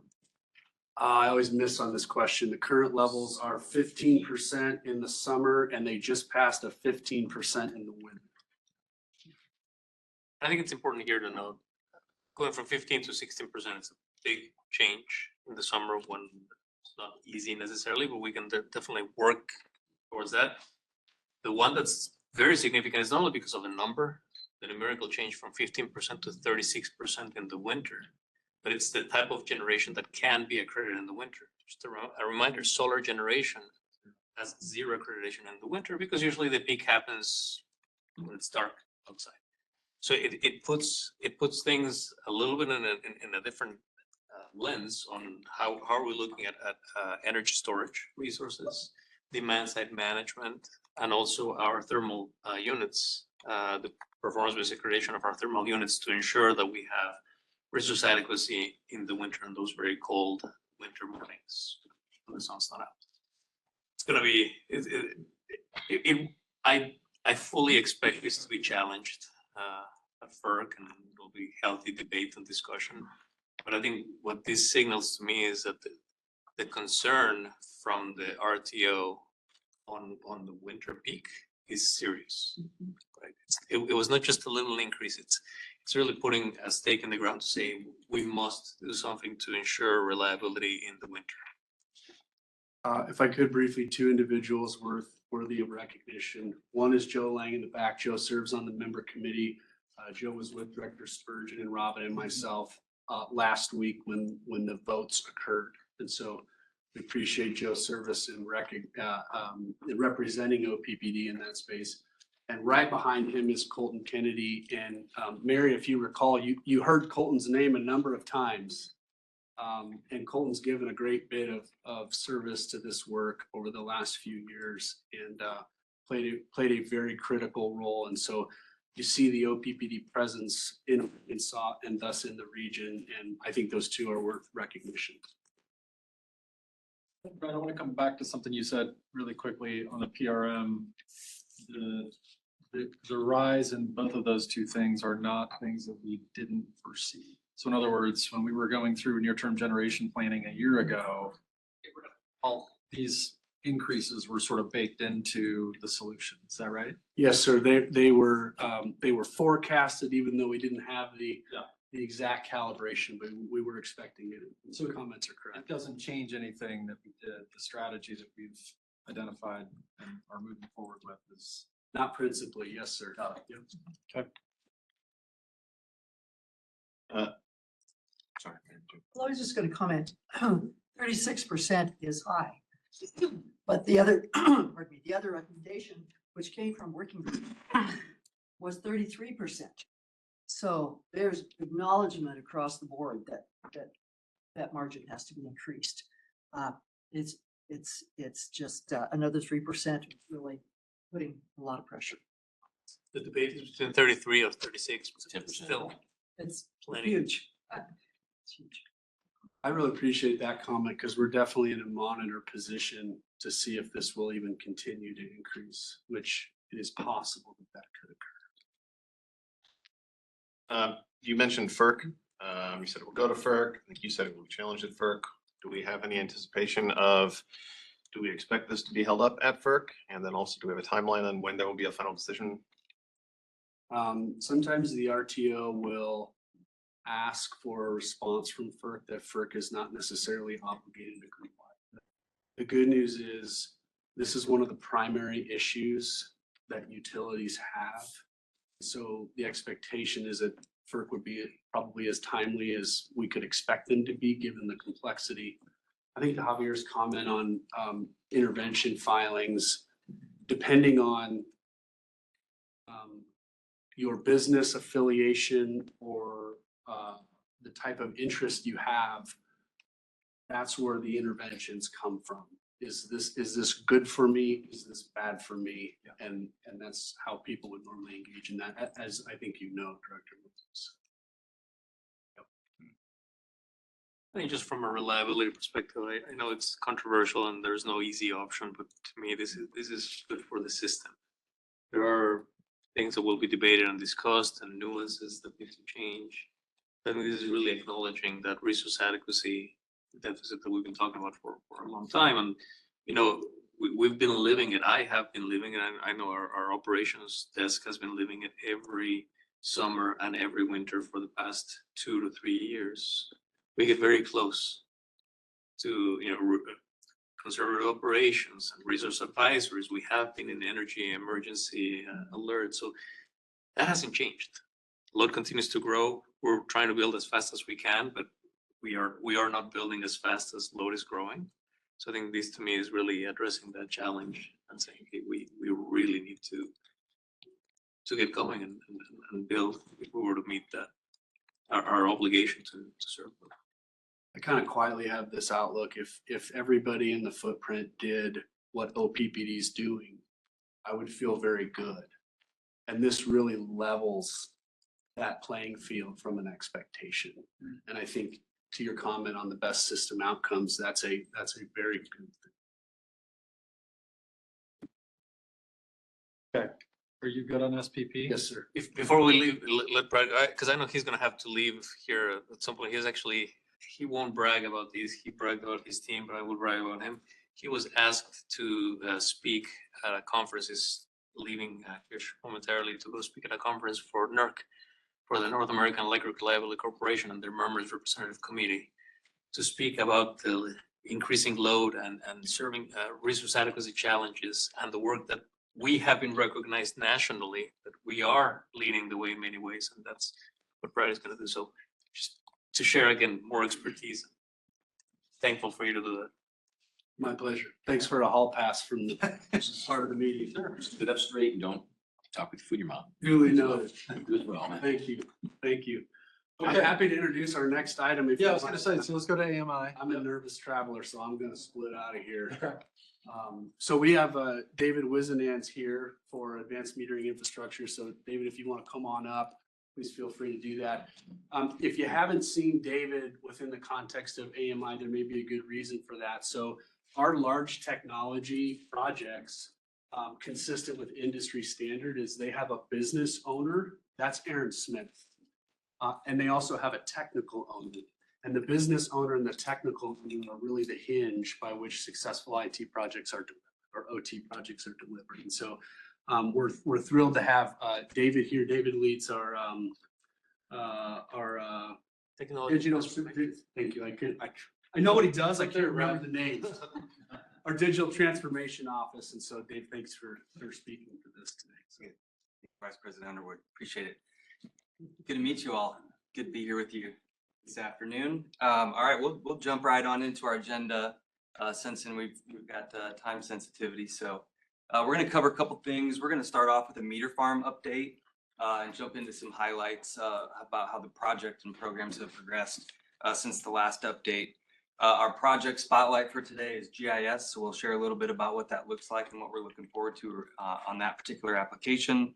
We're going to jump into AMI ecosystem benefits that really help the organization beyond the immediacy of the project, and how there's kind of this ancillary or tangential benefit to the organization taking on something of this magnitude. And then we'll wrap up with next steps and take questions. Okay, so the last time we discussed the AMI meter farm, I think it was a concept, it was an idea, it was just getting started, under construction. It's substantially complete. It's operational. It consists of about 35 total meters, 9 meter types. And those 9 meter types are a representation of what OPPD actually has in the field. We also have communications infrastructure where we're able to test the meter all the way back to the control center and what that infrastructure is going to look like from a field area network perspective. So fiber, cellular backhaul, things of that nature. We hit a pretty key milestone here recently with regard to the meter settings, and now we've determined how we want those meters delivered to OPPD. We're running through a number of different use cases. I'm going to read them off here just for an example. We're walking through the outage and restoration processes. We're going through alarms and events with respect to tamper detection and reverse power flow, remote service disconnect and reconnects, load profile retrieval, and on-demand reads. So those are a couple of the use cases that we're highlighting right now. It's really an exceptional lab. It's really well done. You can really see the pride and ownership and the craftsmanship that's been done as part of this lab. It's exceptional. We've had a couple of folks go through, a couple of groups have gone through, and we will continue to progress around the lab, continue with learnings along the way. Next slide, please. Some other accomplishments. The OMS team, the outage management team, has conducted their factory acceptance testing. Factory acceptance testing is a standard operating procedure for any system in a control environment where we're able to go on site to the manufacturer and confirm that our requirements and the system is operating as intended before it's shipped to us. So that's a process we walk through from kind of a certification standpoint, and that's looking really, really good. That was done in June. In July, we've completed our change readiness assessment, so survey. We're looking at those results. That survey tells OPPD and gives us a sense for readiness from a process and technology adoption standpoint. Where are we sitting from an employee readiness standpoint? And so we'll use that to develop our training materials and then how we continue to communicate with the project team itself and across the organization around the progression of the program. We're in the early analysis of our value determination process. So this is where we're quantifying the efficiency gains that we intend to glean from the processes as a result of the project. So we've gone through 8 high impact processes. Those are done. We're in the middle of assessing 7 more, and there's many, many more to come. We really like the early results in terms of comparing and contrasting to our original business case, the efficiency gains that we were looking to project. How is that coming forward? And then lastly, we've developed a modernization. We've developed a process to incorporate moving forward some of our technology that is sitting in a little bit of a different state. So this is all net new. This ecosystem is net new infrastructure, new applications, but it has to integrate into our existing technology environment. Some of those environments are really, really good from a readiness standpoint, but some of them needed to be modernized along the way in order to fully integrate. And so we developed that process for identifying and then modernizing those systems. All right, benefits beyond AMI and how this is kind of leveling up the organization at large. So we have substantially improved our organizational change management practice from where we were a couple of years ago to where we are today. One of our key points around that is the inclusion of our front line from the very beginning, where their insights are interwoven into the designs and the decisions that we're making along the way. They are an important cog in the wheel, and we're making sure that they're part of the journey from the very beginning. Enhancing the way that we execute large projects and programs, there's 3 key areas that we focused on. One is integrated scheduling. These are 7 or 8 different projects in and of themselves, and they're highly interdependent on each other. And so scheduling is a very complex part of the work that's being done. I'll say dependency and risk management are two other areas of focus around project and program execution. We've developed a repeatable approach to process design and value determination, which I shared a little earlier. We're setting the new standard for paperless workflows. So a lot of the processes, some of the processes that we have today, manual, paper-based, will be replaced with digitized or automated processes going forward. Adopting, I'll say new to OPPD, cloud-based technology, so not necessarily new to the industry, but new to us, and really new to us in the scale in which we're doing it. So with that comes an opportunity to level up on the security practices and controls, cybersecurity practices and controls, ensuring that our data and our customer data is safe along the way. And then managing two large strategic partners has really been a net positive for the organization. This has given us an opportunity from a leadership standpoint to kind of improve our acumen around managing the dynamic between OPPD, a large OPPD team, and several large, I'll say, strategic partners that are helping us along the way. Slide, please. All right, our GIS spotlight topic. So GTech is our current GIS system today. It's served us well, served our basic needs for GIS for the last decade plus. But we're really excited about the new GIS environment that's coming forward. It's an industry-leading product by Esri. It's ArcGIS. A lot of utilities in the industry use it. A lot of our partners that we interface with from a third-party perspective use it. A couple of key things that, a couple of key highlights that we're most excited about is the pinpoint accuracy. When we began this project, the GIS project 2 years ago, one of the first things we did was we wanted to ensure that the assets that we had were in the exact locations that they really were. We flew LiDAR and we got those in a place that we were comfortable with. So that's a good starting point, is having the assets where we expect them to be when we show up. We align symbology across all systems. So there's a number of systems that are comprised of the ecosystem. And depending on what application you're in, historically, you may have looked at a pole or a transformer or a feeder, and that could be a different symbol depending on what system you're in. Our new way forward is align symbology across all of the applications. The new product does dynamic scaling. So when you zoom in, zoom out, the readability adjusts with you. We soft launched in May. So we're getting a lot of feedback from a small group of users so that we have an opportunity to refine and tweak the system before it becomes our system of record in Q2 of 2025.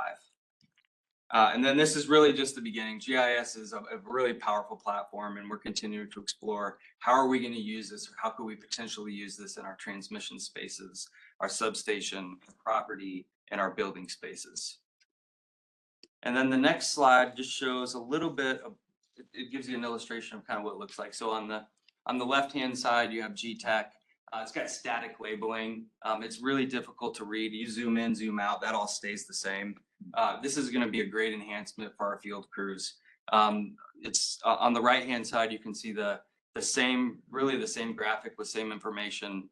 And there's drill down capabilities where you can understand more about the attributes that you're working on. We also like it because the field crews are going to be able to provide real-time feedback, where if something is wrong and they find an inaccuracy in the field, they can give that back. The system owners will correct it and we'll move on. Okay. And that's important, David. Let me just pause on that one quickly. And it's not just the new GIS system or the field management services, but it's also the new outage management system. Going back to the conversation we had earlier this morning on the storm restoration, today, we have our crews out there working, and they're working. They have mobile devices, they have tablets. What they see is a snapshot, static snapshot of the system. Sometimes they have paper copies of what they need to be seeing, and they don't have a real time view of the system of which circuits are energized or where are they energized, or and they rely on the dispatchers and the operators back at the ECC or at our service centers. These suite of solutions are not only giving us a better view on the geographic information system, field management service, but it will enable our line crews to have a real-time view of our system, accurate. Right? When David mentioned accuracy, sometimes we have parts of our system where a pole was showing up somewhere and it was, when it was really just a block or two away. Well, that block or two away means a lot, right? And so now having that accuracy exactly where the asset is it energized, is it not? Who's working on it? How many crews do you have working on it? Talk about the expediency of restoration, not to mention the safety that it also creates by having a better view. So, sorry, I could go on, but I'm tying these to the conversation we had this morning. To that end, quick question. You got a note on the previous slide that it's going live for a small number of users. I assume those are users that are internal. This isn't live for any customers yet, right? That's correct. Yeah, within the business. Yep. Thank you. And David, just clarify this came up one question. To what extent will this be internal? Our intentions right now are for it to be internally. GIS will be an internally facing product. I can add to that, that this will be internal use, right, for our teams, our crews. There will be portions of this that we utilize for external communication. So Javier mentioned the outage map updates, things that we're using, that these systems are the basis for then some external facing, better communication with customers. Well, so are these are two programs that are on this slide here? The one on the left is the outgoing. Okay. The one on the right's the incoming. Yeah. Cleaner, see that. Thank you. Thank you. Okay, so we can, last slide here. So here's our look ahead. Our theme for Q3, Q4 is testing and training. So if it hasn't already begun, systems integration testing across many different applications is ongoing. We'll be doing an end-to-end test of the AMI head end, the meter data management system, and customer care and billing. Those are three tightly integrated applications. So end-to-end testing will be conducted there. We will begin our development of end user training and what does it look like? How are we going to interface with the field workers and get them trained on these new systems? What's the best way to do that? What's the frequency in which we do that? What is the curriculum approach? So that's all interwoven into that strategy. And then it's kind of a look ahead, a sneak peek into Q1 of 2025. We're looking to do a pre-soft launch of a small number of meters for perhaps employees that are close to the program in a low risk way, where we're basically able to extend I'll say the controlled meter farm environment to gain some operational experience in a really low risk way. So that'll be kind of our look ahead into Q1 of 2025. And that concludes my portion of the presentation. Can I take any additional questions? Quick, interesting fact, David mentioned he showed a picture of our meter farm lab where we're testing meters. While visiting that, I was chatting with the team and made it a lot clearer to me that the work that we're doing in transforming all of our systems is so important.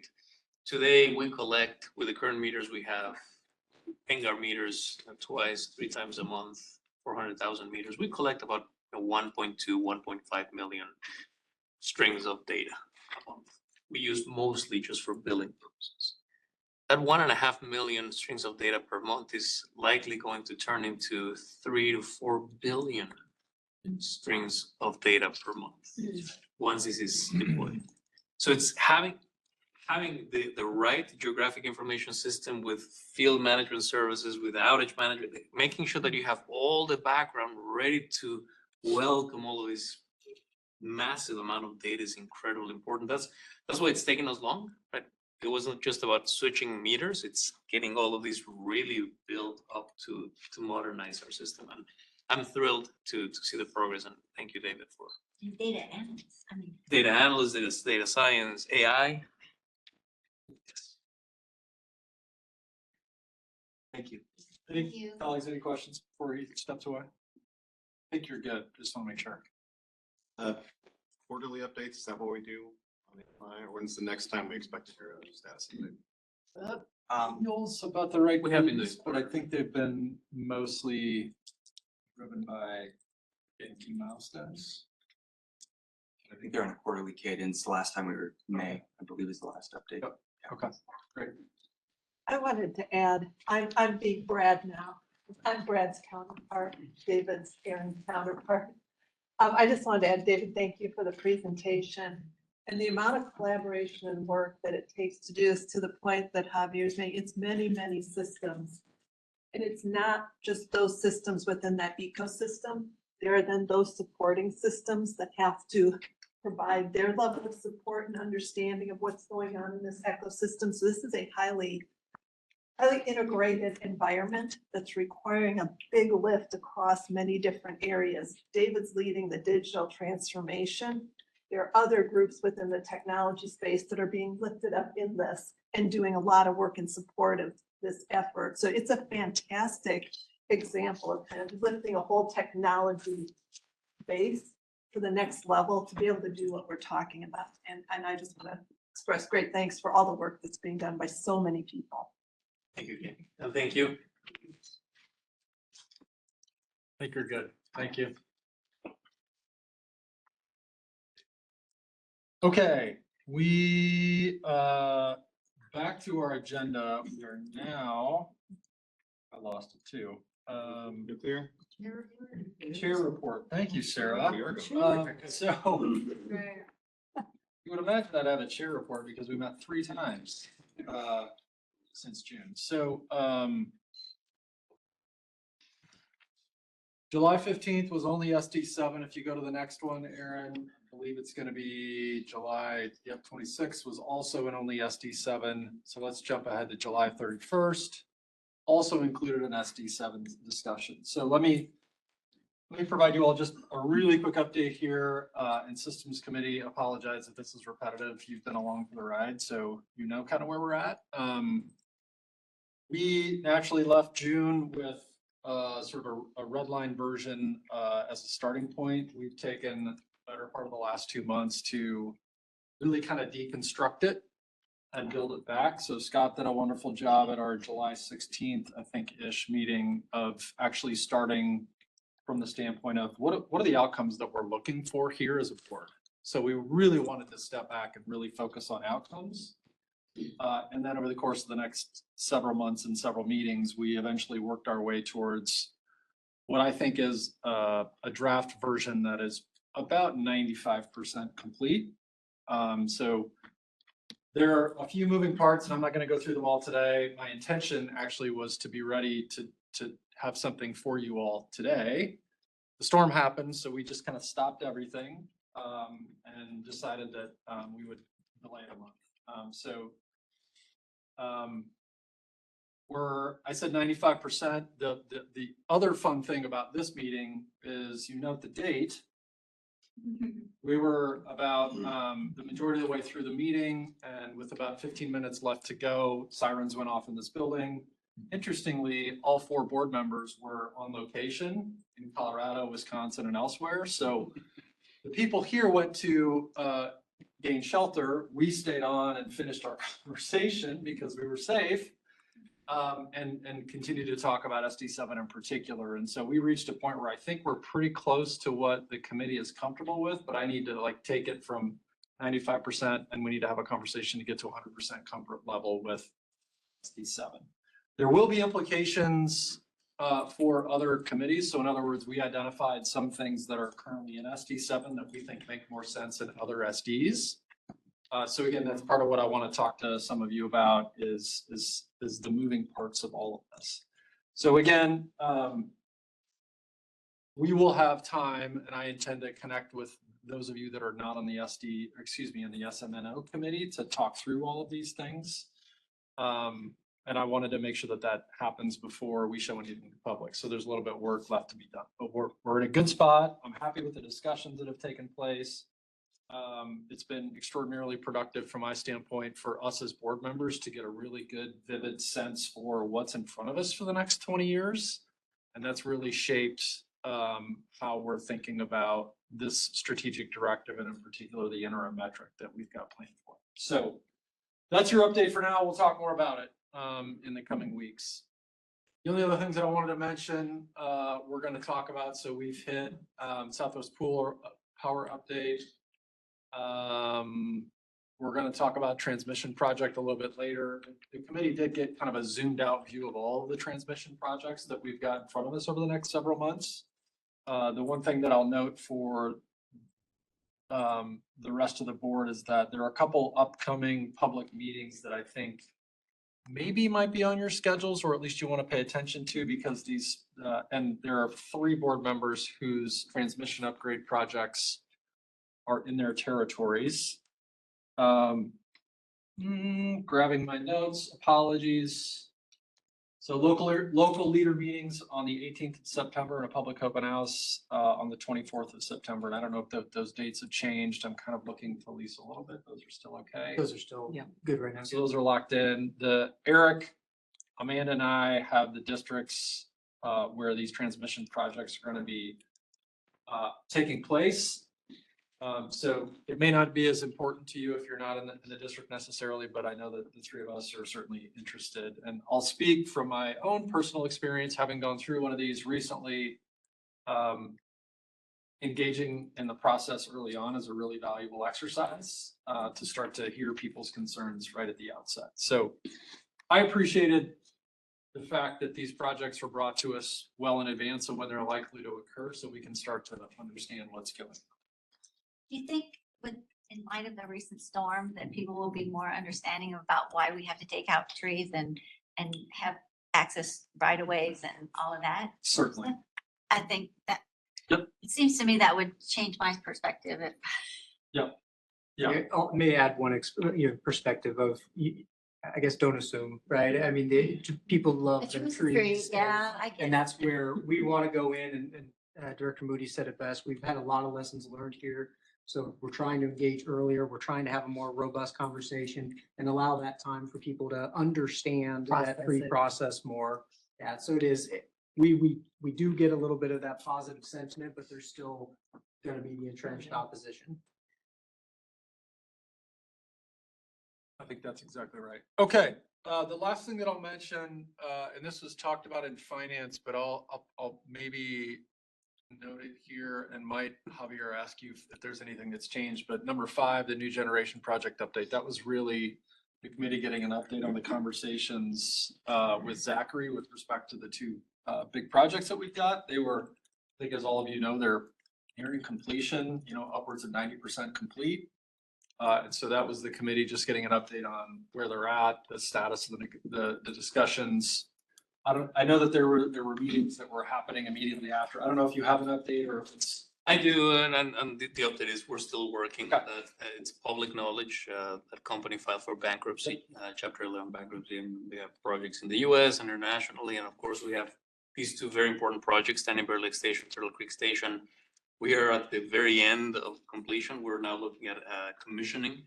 We're entering into the commissioning, which is probably the most critical part of each one of these projects. And so there's a lot of incentive for both parties to come to the table and finish those projects. Of course, always looking at protecting the district's financial interests and operational interests as well. We've had a couple of meetings with them, and this happened literally as we're doing storm restoration last week. So we had to change hats and get into different thinking mode. Troy Vai has done a phenomenal job doing that. Along with Steve Bruckner, Troy Meyerson, we are making some progress. That's all I can share at this point. Okay. Yep. Thank you for that. Appreciate it. Okay, that is the end of my chair's report, unless committee members, there's anything that I missed critical. Sounds good. Now, thank you for being patient as we our Nuclear Oversight Committee quarterly report. Good afternoon, Tim Ewing, Senior Director of Fort Calhoun Decommissioning. If we could go to the slide with the first picture, that'd be great. So when I put this together, I thought this was going to be the big weather event for this meeting. Things changed. This is from about 7 weeks ago, so it's kind of old news at this point. But I still wanted to include it, mostly to get out the recognition for the employees at Fort Calhoun Station. Really from around the district, I could name off every business unit we got help in some form or fashion. All of our decommissioning vendors jumped right in with people and equipment, and we have a couple of local vendors that are on speed dial for just this type of event. And the work that these folks did was pretty amazing. This is the 3rd highest peak in history based on the information on the NOAA website. And we protected a larger portion of the site than we've ever tried to do before, and we did so successfully. So kudos goes out to those folks. We had some pre-installed barriers, but a lot of them had to be put up basically in the just in time once we got the information that the river level would be rising. And quick, just for context, that 1952 date, there was no plant in there. Orcalona Nuclear Station began operations in August of 1974. So it's been a long time since it started flooding, and then we of course started seeing these more recurrent flooding events starting in 2011 all the way up to just a few weeks ago. Yeah, kind of to build on that, I listed the top 6 because 4 of them have happened since we went into decommissioning. So it's added to the complexity, which is the other reason I wanted to add this slide here as well. So you can't have a flood event like this that doesn't have some impact to schedule and correspondingly to cost. And I'll roll that in at the end of the presentation where that is, but it seemed like a good point to introduce such. Tim, quick question before you go on. Once we get complete with decommissioning, deconstruction, could you, now that you've got this up here, give us a sense for the, like where the risk is, the magnitude of the risk in a similar event? So I'm gonna, since I don't have a nifty little pointer, I'll move over to this area over here. It really becomes the substation because that stays, and the used fuel storage area, which is on the north, in that area there. But the used fuel storage area, that is already at a height that's above that 1952 level by a few feet. So the most important thing for the district really becomes a substation at that point. Okay, thank you. Next slide, please. So from a project standpoint, when I was here last time, I had a picture of the first steam generator to come out of containment. And I talked about moving that to another building so we could cut off the larger diameter top section and prepare it for shipment. So this is the smaller diameter lower section after the top part was cut off and a cap welded on it, being prepared for shipment. And as of this point, that has been safely shipped to Utah for disposal. Next slide, please. So our second steam generator, first one, we had the advantage that it was right next to the opening in containment. The second one is all the way across the containment structure. So kind of a series of events as we worked our way to that generator, taking down the wall to get to it, really opening it up. And then that third picture, you see all the insulation's been removed off. There's a nice smooth compacted road in there. So it could move the trailer back into that facility to take that steam generator out. So as of today, that steam generator is also undergoing the size reduction. So we've made quite a bit of progress there as well. And then if you think about that picture on the right, kind of think about those 2 walls. They're going to be your landmark as we go to this next picture. So this is the drone's eye view of containment from a couple of weeks ago. If you look at the picture on the right, in the very lower right-hand corner, that's where that steam generator would have been. So that's the wall that was next to it. The steam generator is about 50 foot tall, so that wall is about 50 foot tall. But what we've been working on since then is removing the rest of that wall and everything else down to the elevation that you see the excavator sitting on right there.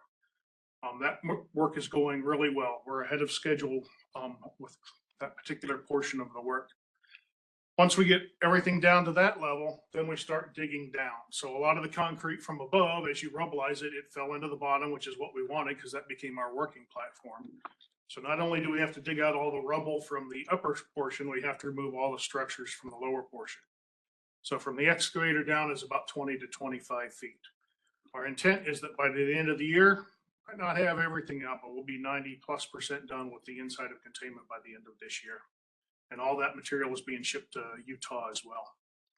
So now if I roll the cost and schedule discussion in here, this work was going ahead of schedule. Certainly we stopped all deconstruction work during the flood, and there'll be some recovery time.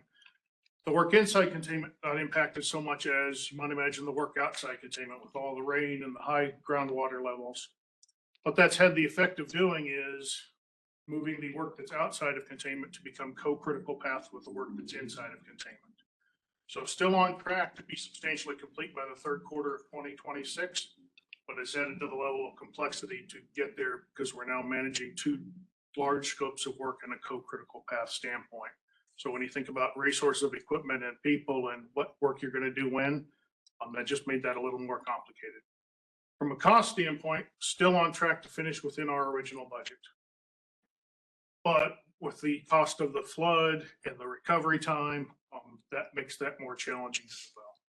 So if I summarize the summary, on track for schedule and budget, but it is more challenged than it was when I was here prior to this event. Tim, can you remind the board and the public, when someone sees these images, as impressive as they are, it's concrete, it's rebar. What was the big deal if it had gotten, if water had gotten in here? Right? You no longer have a working reactor. Why did we protect the site so much?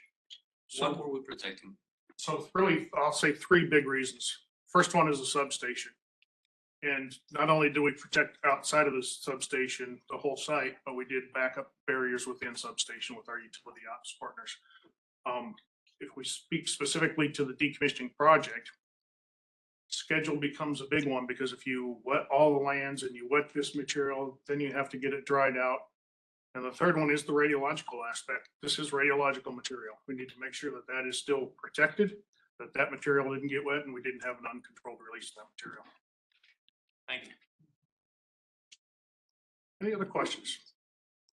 No, but kudos to the team up there. I know it was a struggle to keep everything dry and as you said, all hands on deck to make sure it stayed dry. So, thank you. I'd say the other one is the future ready posture. And I hate to say this, but it happened. We had a 2019 flood where we had to put up barriers, HESCO barriers, gigantic sandbags around the station. And the foresight that Tim Euling and his team had about, hey, let's not take it all down just yet. And it paid off. Yeah. When I visited Tim on the Sunday before the flood was coming down, we knew that the water was coming down the river, and it was fantastic to see that about 3/4 of the station already had HESCO barriers. It was just about closing the front end, the river facing portion. And I say just, it was a lot of work. Yeah, the first one to get wet. That's what But it was the first thing to get, but that foresight we had about, hey, let's make sure we leave some of these up. We may need it, and sure enough, we didn't. yes. Especially when those 100 years floods come every 5 years, right? Or more frequently, it appears, yes.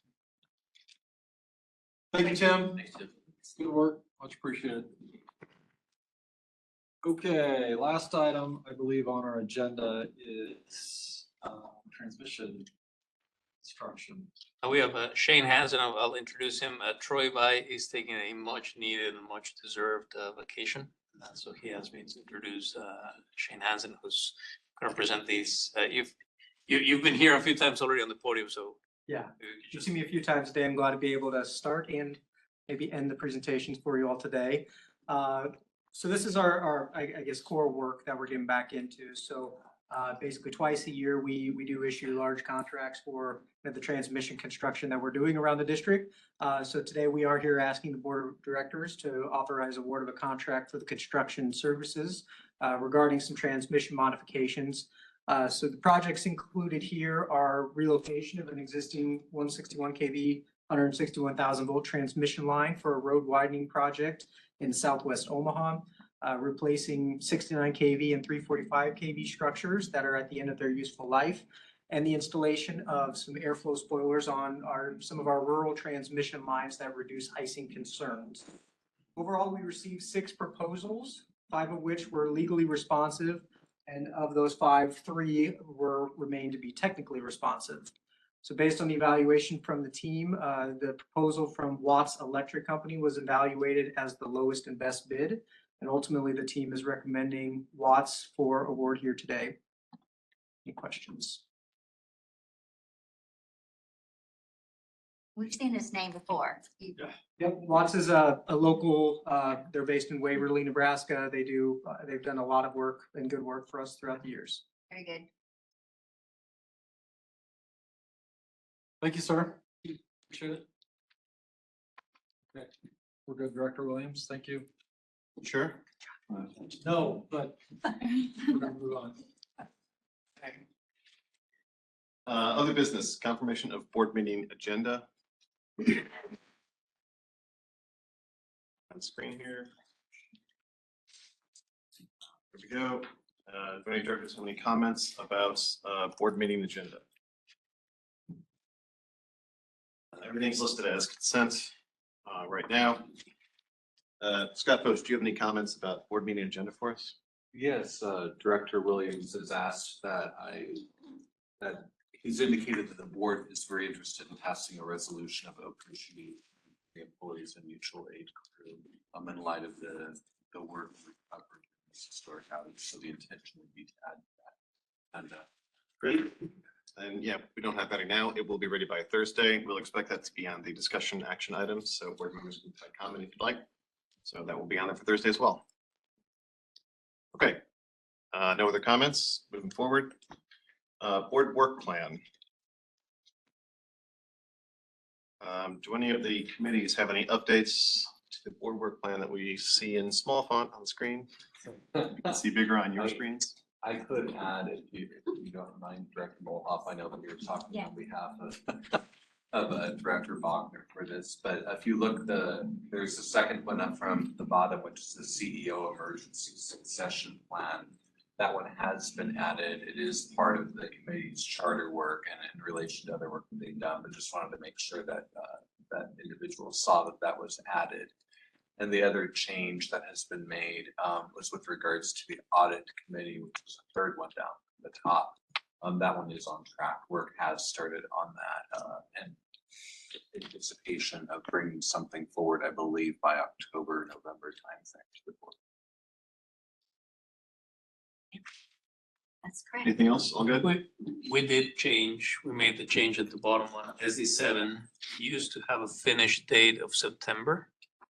And because of what Director Moody described, we moved that a month later to assuming a vote could happen in October. Great. And a reminder, we'll have the board governance workshop, so we'll get a chance to talk through all kinds of things related to this. Okay, and now at the end of our agenda, we have the opportunity for public comments on other items of district business. Before we adjourn, we will take comments from the public on items of district business. Comments made by all parties during the meeting are part of the official public record. We will take comments in the room first, then via WebEx. For in-person attendees, if you wish to make a comment, I will call you to the podium one at a time. Please state your name, address, and the name of any organization or person you represent. Each individual will be allowed 3 minutes per matter pending. To assist you, we will use the timer on screen. Ms. Lane will signal when you have 30 seconds remaining, as well as when time is up. If you have written materials, please deliver them to Ms. Lane. Do we have anyone physically here today for comments? Don't believe so. No.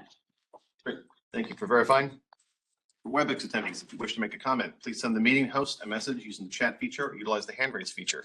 Detailed instructions can be found on the OPPD website, the link shown on screen.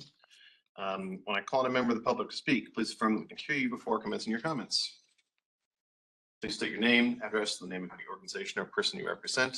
Individual will be allowed 3 minutes per matter pending. To assist you, we will use the timer on screen and signal when you have 30 seconds remaining, as well as when time is up.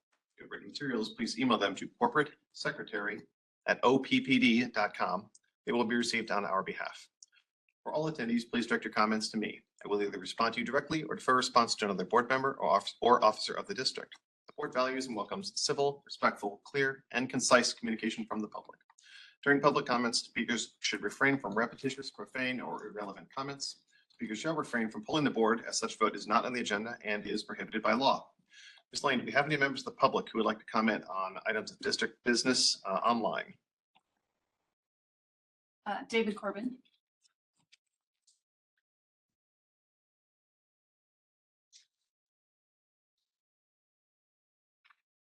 Can you hear me?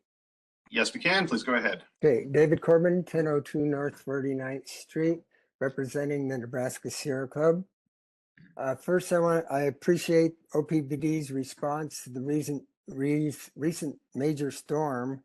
I personally witnessed the popping and sparking and multiple flashes in my backyard and where the power pole broke. So I'm glad to have the electricity back. I was happy to hear the discussion about energy efficiency.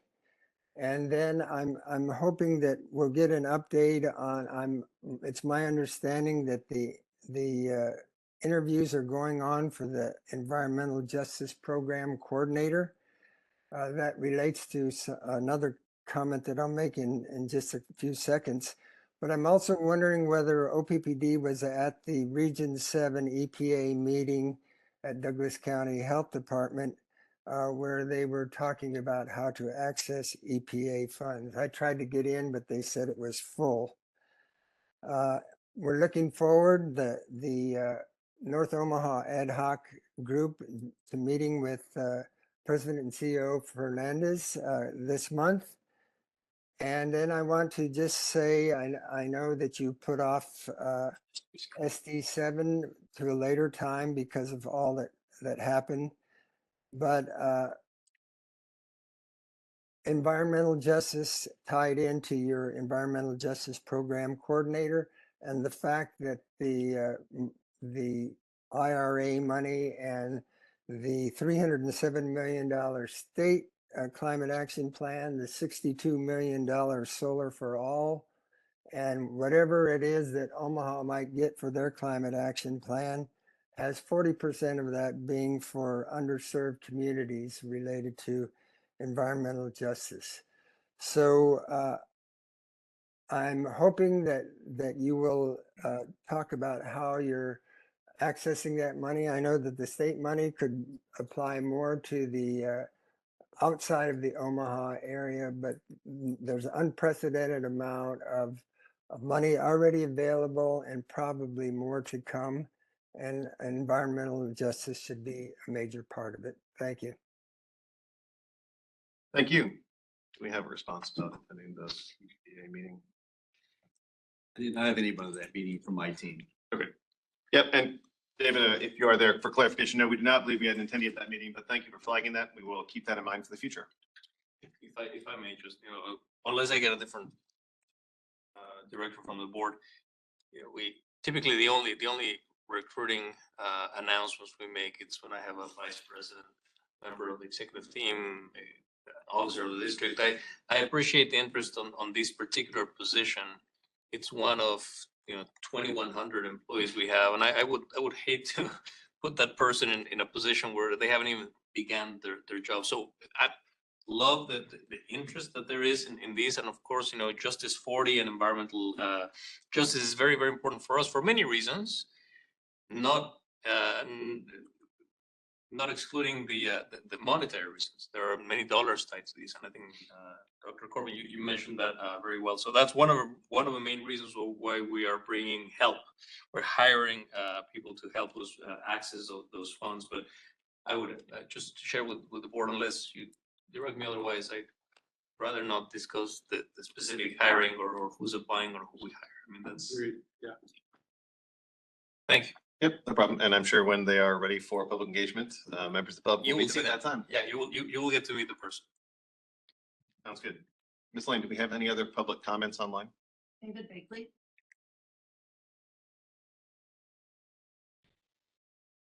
Hello, are you there?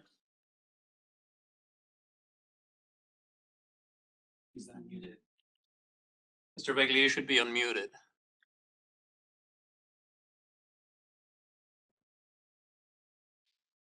We can't hear you if you're talking.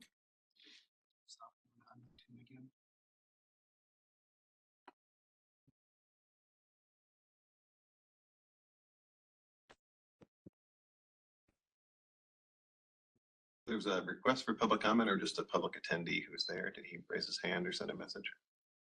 He's got his hand raised. He's unmuted. Can you hear me now? We can hear you very faintly. Is that any better? Slightly. It's kind of quiet in the room. I guess can we adjust the volume anyway? We'll work on adjusting volume here, and we'll be quiet in the room while you speak at the beginning so that we can hear you here. Okay, I'll speak real loud. Okay, so Mr. Corbin is assuming that the Omaha Climate Action Plan will be passed. That's not a true thing. I think you should all take note that the Attorney General of the state of Nebraska is opposing EPA's carbon capture rule, while your board clearly, it just seems to me like you favor it, so that should be of some concern for you. And then I keep hearing about demand management. You, as a board, should work on increasing supply. Your own forecast say supply is going way up. All the other forecasts are going way up. Don't worry about demand management. You should be increasing supply. Then on this virtual power plant thing, I did a quick search for installed residential solar panels with batteries. It's gonna run about $20,000. So to ask OPPD customer owners to shell out that kind of money with a long payback, just strikes me as extremely foolish. OPPD, you have access to capital and your cost of capital is very low. So in perfect world, or really the way things are planned, everybody doesn't build their own little power plant. You build the power plant. I mean, you know, that's just kind of crazy. Is everybody gonna start doing their own farming and milking a cow? So again, this is another example of group planning here at OPPD.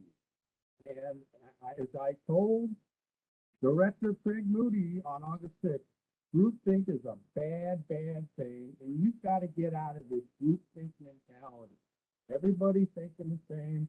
You know, we're going to do this virtual power plant. This is a great thing. Or we're going to do this demand management.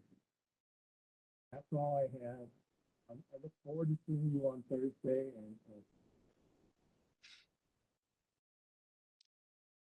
Great. Thank you for your comments. Are there additional comments online? No other comments. Other comments online? No comments in the room? And with that, we are adjourned. Thank you, everyone.